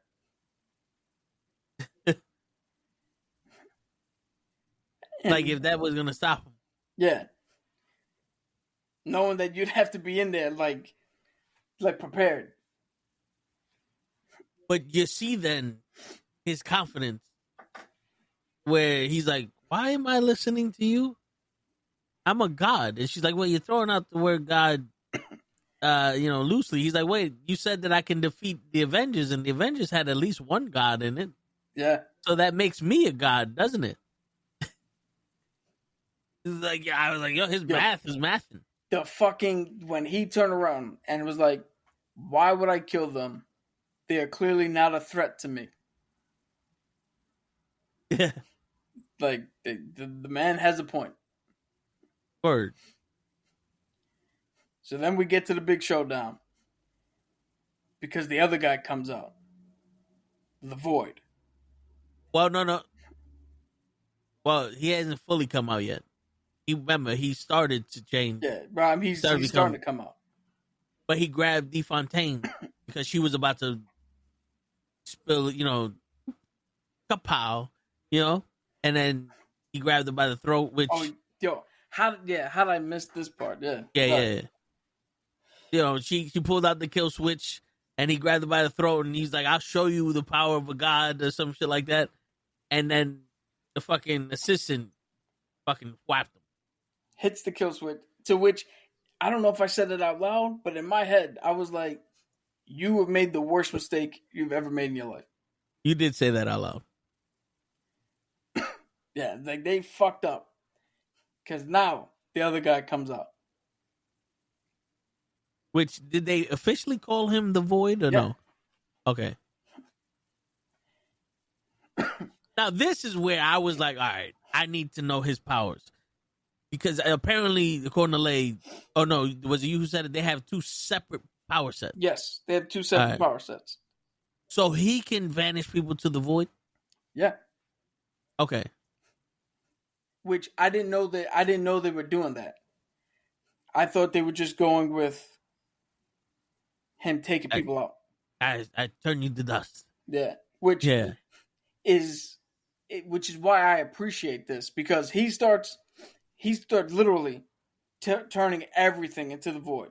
He's bringing everything into the darkness. People are disappearing, turning into shadows. Which is why I was like, yo, I knew what was coming, because, oh shit, he did it before. Because the two shadows in the beginning. Yeah. So, what do you call it? The Thunderbolts actually. Oh, we gotta say this. As this shit starts happening, Yelena's leaving. She's done. Red Guardian comes up, catches up to her, and they had the emotional moment where she's like, everything's gone. You fucking left me when I needed you. Natasha left me. I'm unfulfilled life. She is spiraling right now in this moment. Yeah, she's alone. And Guardian does something that is, I just said earlier today, was fucking great because it was great writing. As he's giving her the speech, and he's telling, he's like, when I look at you, I don't see your failures. He's recounting the soccer team. And he was like, do you know why you wanted to be the goalie? And she says, because I didn't want to run for the entire game.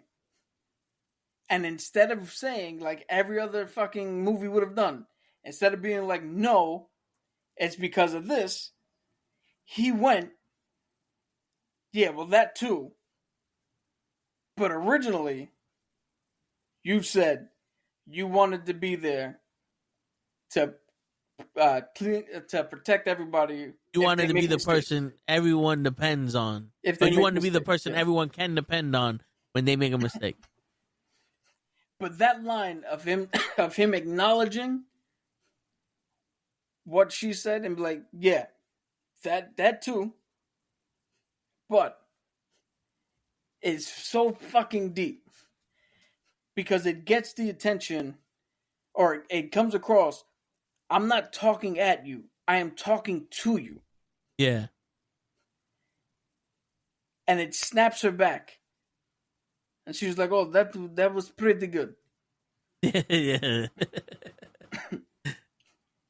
And now we get into, they got to start saving people. They see what the fuck's happening. He's in the sky.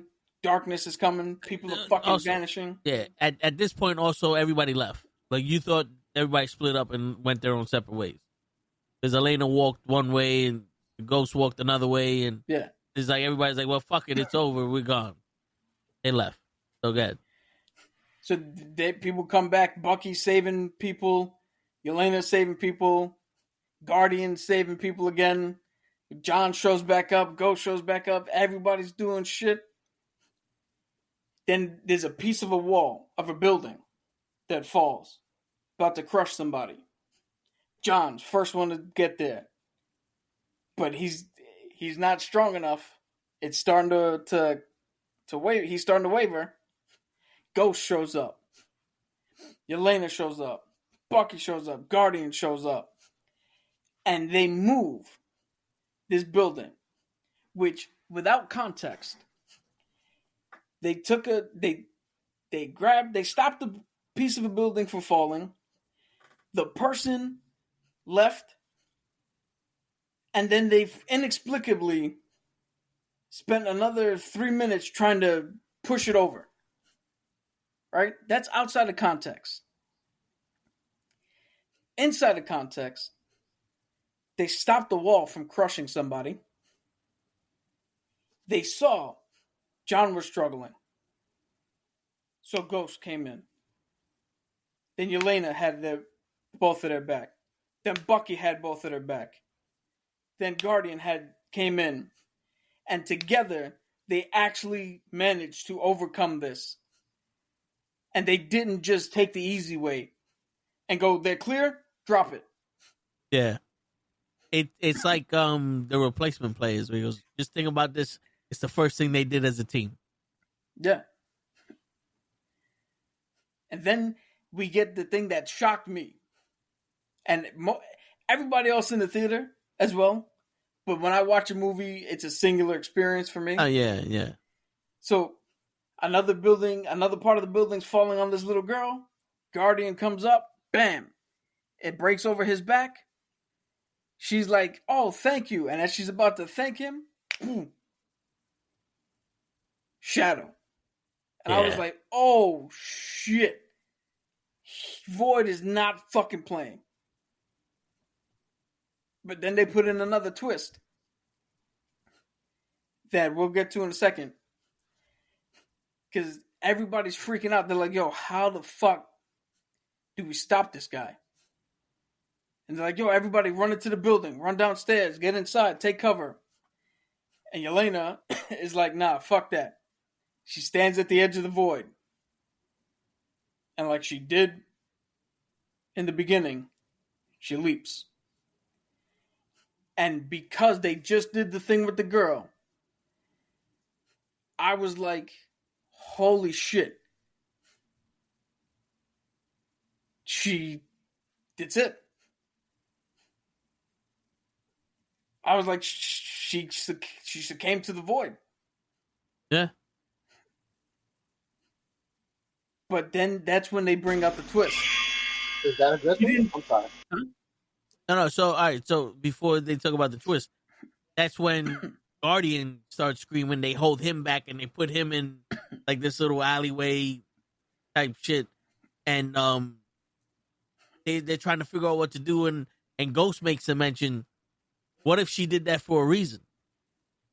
And then Walker goes, yeah, what if she thought she did that for a reason and she's dead now?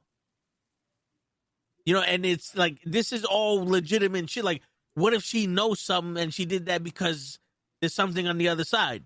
Yeah, what if she thought there was something on the other side and she's fucking dead? And the guard's like, well, who gives a shit? Let's try. Let's fucking go after her. But then John also remembers, wait a minute. When he touched me, I went somewhere. Yeah. So the twist comes, he's not killing anybody. Not yet. He's kind of like Jigsaw at this point. Where Jigsaw doesn't murder anybody. He just puts you in a situation, and if you can't get out, you die. Yeah. That's what the void. He's bringing them into the void. And if you can't get out, you get stuck there. And we find out that Yelena she somehow figured it out. Or took a leap of faith. And she woke up and saw the fucking dream again. Or the scenario with her and the young self, setting up the friend to die for the Red Room. She figures out how to get out of that. Goes to another room. She tries to stop it. And then the little girl that's supposed to die goes, no, it's too late for that shit. Yeah. And they force her to watch it. It's like, which is dope because it's like, yo, you're not going to make this right. It's already too late. Yeah, it's already done. This is something you got to get past. You can't fix this. Yeah, your past can't then become your new future. Yeah, No, but like subconsciously, like that's the issue. You're holding on to the past, and no matter what, you're not going to be able to fix this. Yo, that I know we trying not to get off topic too much, but there's an episode of Harley Quinn where she goes into the mind of Batman. And she sees him as young Bruce coming out of the movie theater. The parents get robbed, the parents get shot. And then she thinks she's going into a new memory. It just starts again. Where he comes out of the movie theater, they get robbed, the parents get shot. And it starts again. And it's that shit that we've saying. That's the only thing that's ever been on his mind since it happened. Yeah. So, to that point, like she's fixated on that, or she was fixated on trying to save or trying to prevent that shit from ever happening, but it's too late. So she gets out. There's another room where they have to put together guns. She does it quick. Everybody else gets whipped. She runs out, and then we see a room. We see a room where... Oh, no. As she's looking at that, she's covering the child, so like she doesn't have to see. But she sees in a mirror Bob sitting in a room. She tries to get to it. She can't. She goes into another room where she is looking at herself, passed out drunk, just in bad shape. Then that version of her starts fighting her. She sees Bob again in the mirror. She tries to get out. She finally escapes and gets to Bob. And now we get to that whole... This is why, again, this movie's so fucking good. Because unlike every other Marvel movie where you would have to fight the big bad, where you got just the room, people who just shoot guns and shit. Yeah. This is how you stop somebody. The issue is not that he's the big bad with all this power. The issue is that he has unresolved fucking mental problems. Yeah. And we gotta get him back. We gotta put Bob back.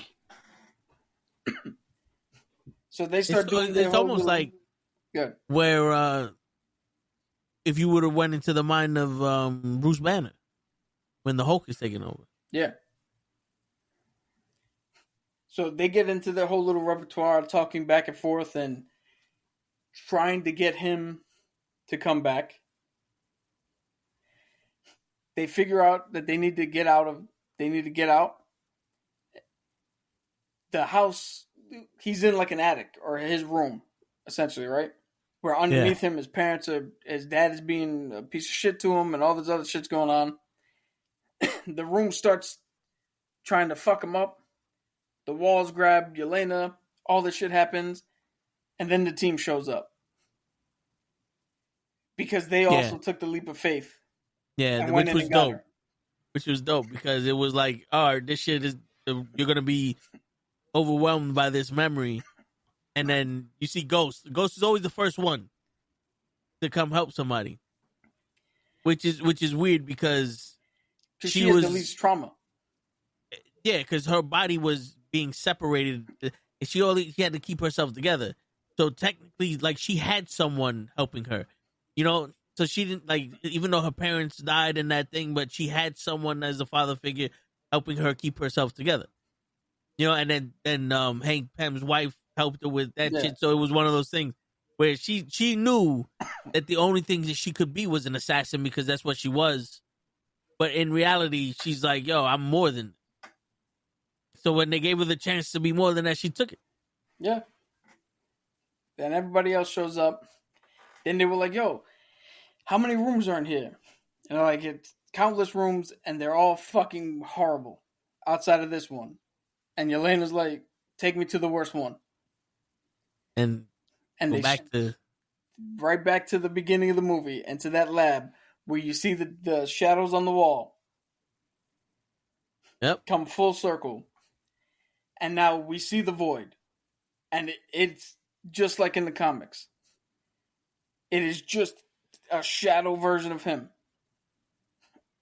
Yeah. With the white eyes. Yeah. And of course, they're trying to talk him out of it. They're trying to talk him down. The Void pushes everybody back. And they're being held back.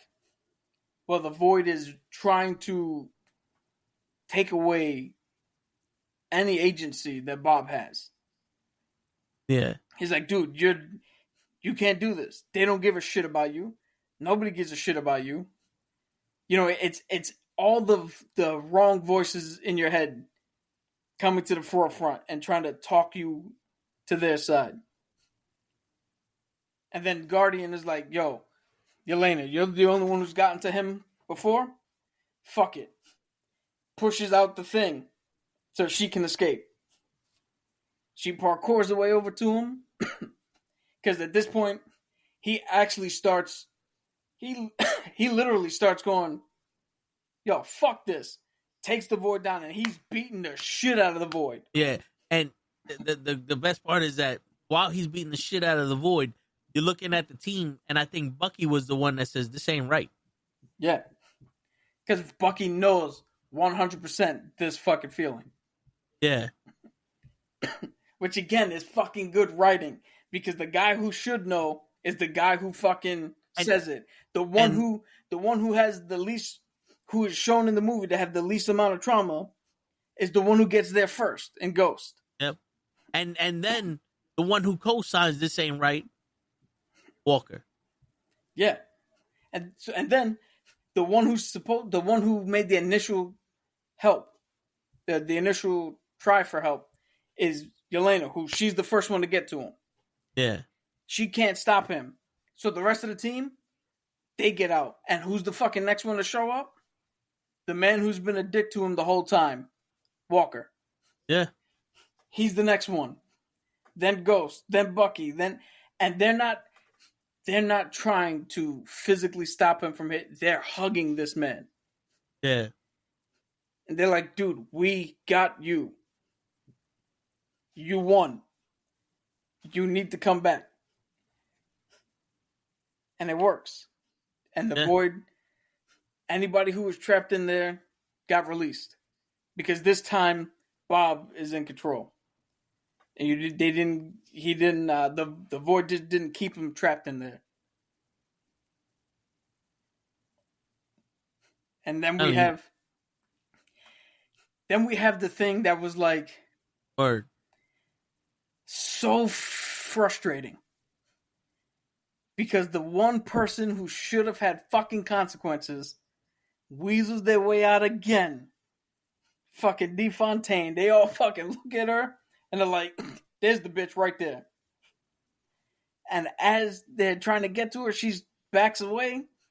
It's a fucking press conference. And she reveals to the world the new Avengers. Yeah. This is the new Avengers. And Elena walks up to her and goes, we own you now. Yeah. And then we get to, now, do you want to talk about the two post-credit scenes? Or do you want me to still go the play-by-play? We can get to the post-credit scene. No, but I'm saying, you want to describe them. Oh, that long pause, I'll do. Yeah, you do it. Because I'm going to... All right. So, the movie ends with literally, there was the Thunderbolts thing, and then just like in the comics, it ripped out, and it just said, boom, the new Avengers. Yo, which was cool because the asterisk is at the back of Thunderbolts, and now at the beginning of the new Avengers. And we find out why, too. We don't have to wait for why there's an asterisk. Yep.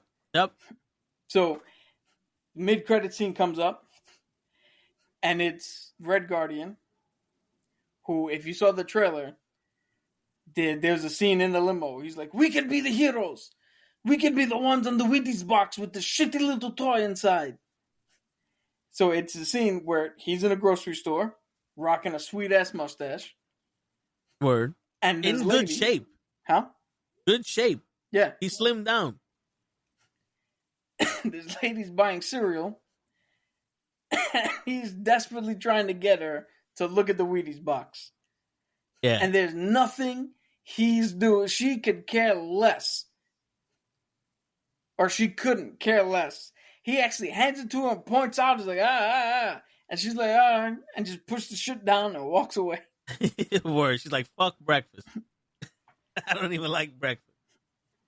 But, yeah, so that was the end of the first post-credit scene. Now, the second one is crazy. I just want to emphasize the fact that this is 14 months after the movie ended.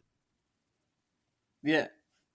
So we come into them with sweet fucking new uniforms. I mean, Walker still looks like Walker. Yeah. Yelena's got a new uniform. Ghost got they all kind of match.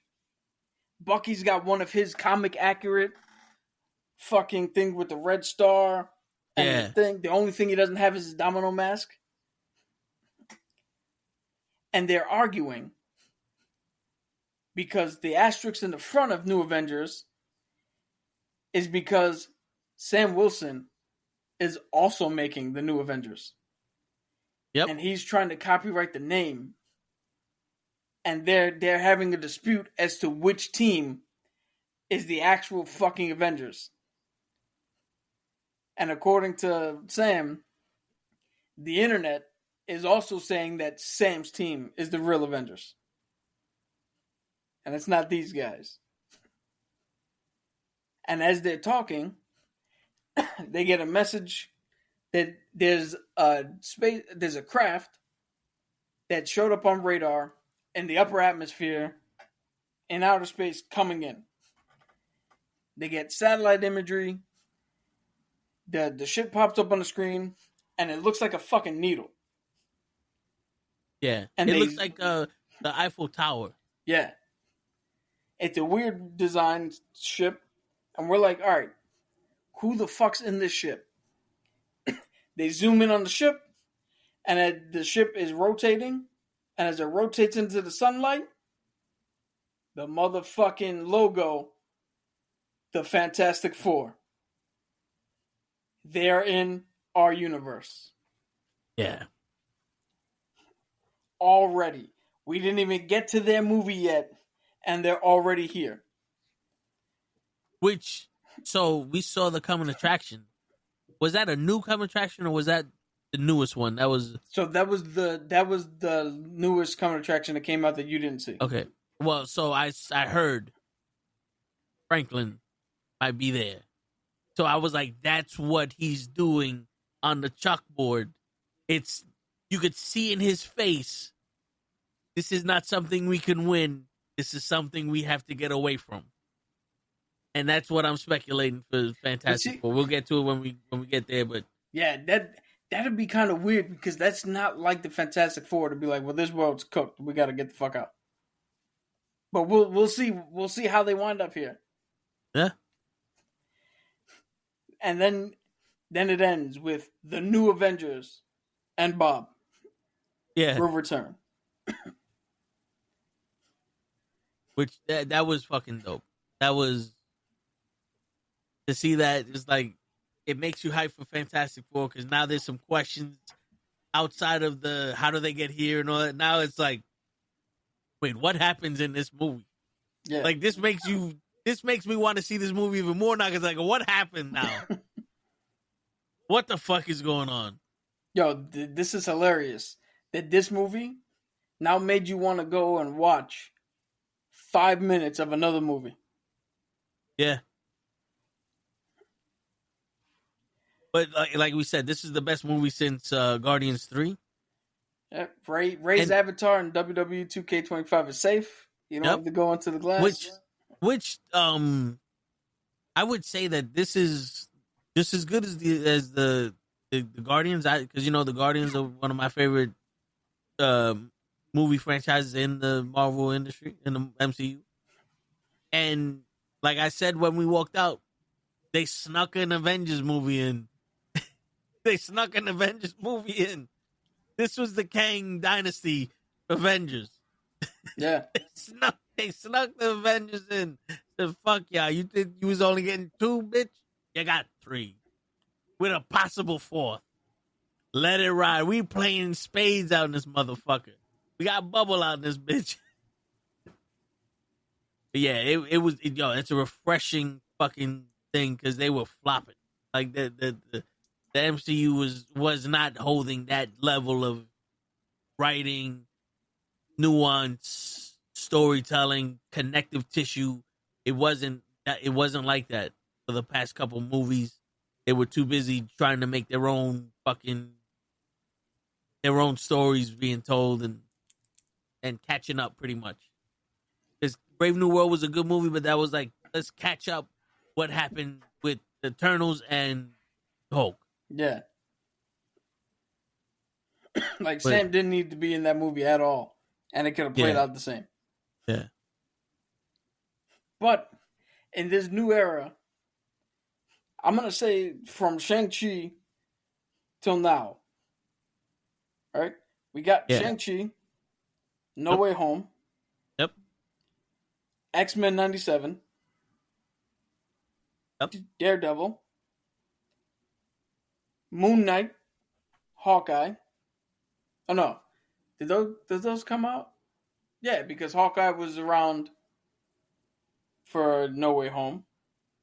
Yeah, so Hawkeye. I like Miss Marvel. We got the Thunderbolts. Unless I'm missing anything.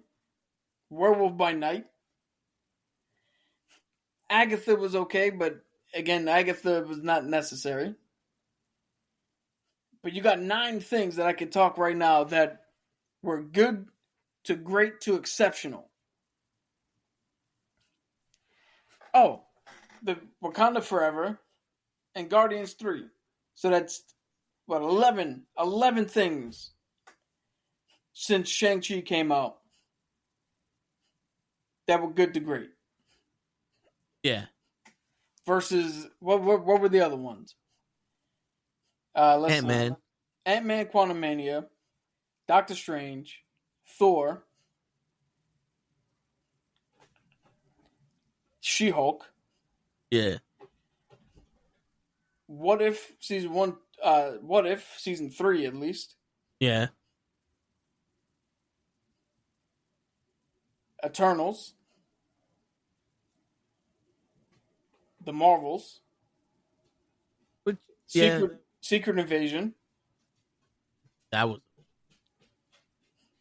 What else?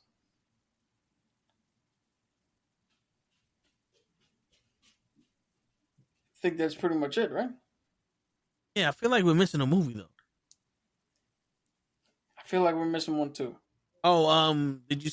Well, Wakanda Forever. Yeah, I said that, and Guardians 3. That's in the. So that's technically, as of right now, until we get further clarification,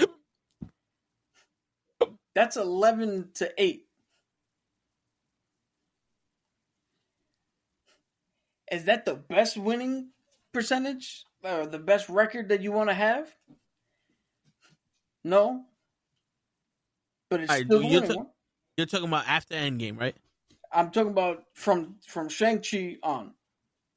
Okay.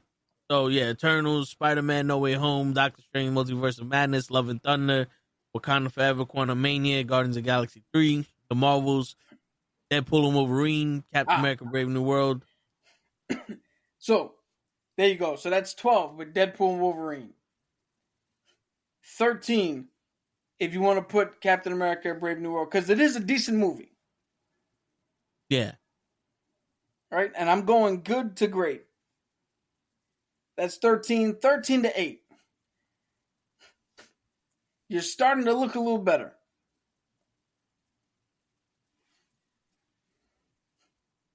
But those flops hit harder. Because you got to remember Echo. Oh, Echo. Shit. So that's now 9. 9 for the losing but side. Then Werewolf by Night. Werewolf by Night, I counted for the good side. You got I Am Groot, season 1 and 2. I've never seen those, so I can't judge those. Yeah, those are shorts. They're nothing crazy. Christmas special don't count.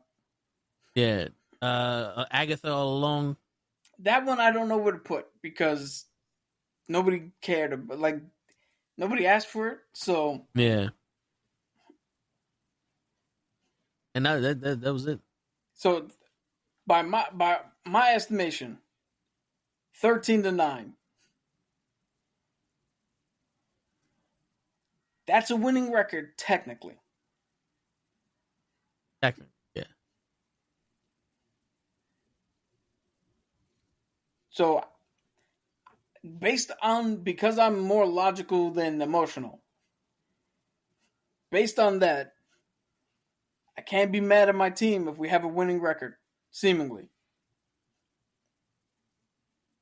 All right, and I don't care what the movie does with box office numbers, because there's been plenty of good movies that haven't made money, and plenty of Transformers bullshit that have hit over $1 billion. Yeah. So money at the box office don't mean quality of what you watch. That is true. So I'm feeling a little bit better going into Fantastic Four. You got a question? Was it better than Deadpool and Wolverine? Yes. Damn. Was it a better movie than Deadpool and Wolverine? Yes. Was it a better comic book movie? No, because Deadpool and Wolverine was a live-action comic book. So by the definition of genre, Deadpool and Wolverine have it. But by the definition of a movie, I think Thunderbolts or New Avengers actually had something prominent to say. It said it effectively. Think about it. We had Hugh Jackman coming back for Wolverine and Deadpool. We had Ryan Reynolds coming back as Deadpool. And that hooked us in already. Already going in, we know we're good. Yeah. In this movie, we got the Red Guardian, who nobody gives a shit about. The Ghost, who nobody gives a shit about. John Walker, who everybody fucking hates. From what I'm hearing online. I think I might be the only fan he's got. To be honest. We got Taskmaster, who nobody liked. Yelena, who's the only one people probably did like. And the Sentry nobody knew. And this movie made you feel for every single member of this team to where you're like, yo, I care about every single person on this team. Yeah. So I think this is the better movie. Can they spin off and each have their own movie? They could, but I don't see why you would. You already got the team together. I don't think they need all their own movies. Yeah. To be honest with you, I think if you put them all in their own movie, it'll be one big ass repeat of each of an individual movie. Because the way they depicted them in this movie, they always doing the same shit. So it would just be like a spy movie of them killing people for Valentina. It'll be Mission Impossible all over again. Yo, what was it? There was some fucking some comedian who was like, yo, after 7 movies, how impossible is this mission? Your word. The shit ain't that impossible. But speaking of impossible, the New York Knicks beat the Boston Celtics, coming back from 20 points yesterday in Game 1. The Boston Celtics missed 45 of the 60 of the 63 pointers they took. Damn, what are you going to talk about tomorrow if you're going to say it all today? Well, that's what we're going to talk about tomorrow. We're going to talk about the Knicks. We're going to talk about the NBA playoffs. We're going to talk about Brown James. We're going to talk about Judge, because he didn't hit that grand slam today, did he? Did he show? He was there. He was on third when it got hit. Nah, but yeah, tomorrow we got sports. Thursday we got the prediction show for Backlash. Yeah, yo, this Saturday show Backlash is gonna be on. And Friday we're gonna do the Toe in the Show for show no show. But he'll show if he gets an invite to show after he no shows us. So be there. As soon as we go live is when we'll be on, and as soon as we finish is when we end it. And on that note, ladies and gentlemen, is your friendly neighborhood knuckleheads signing out. Go see New Avengers. Peace, everybody.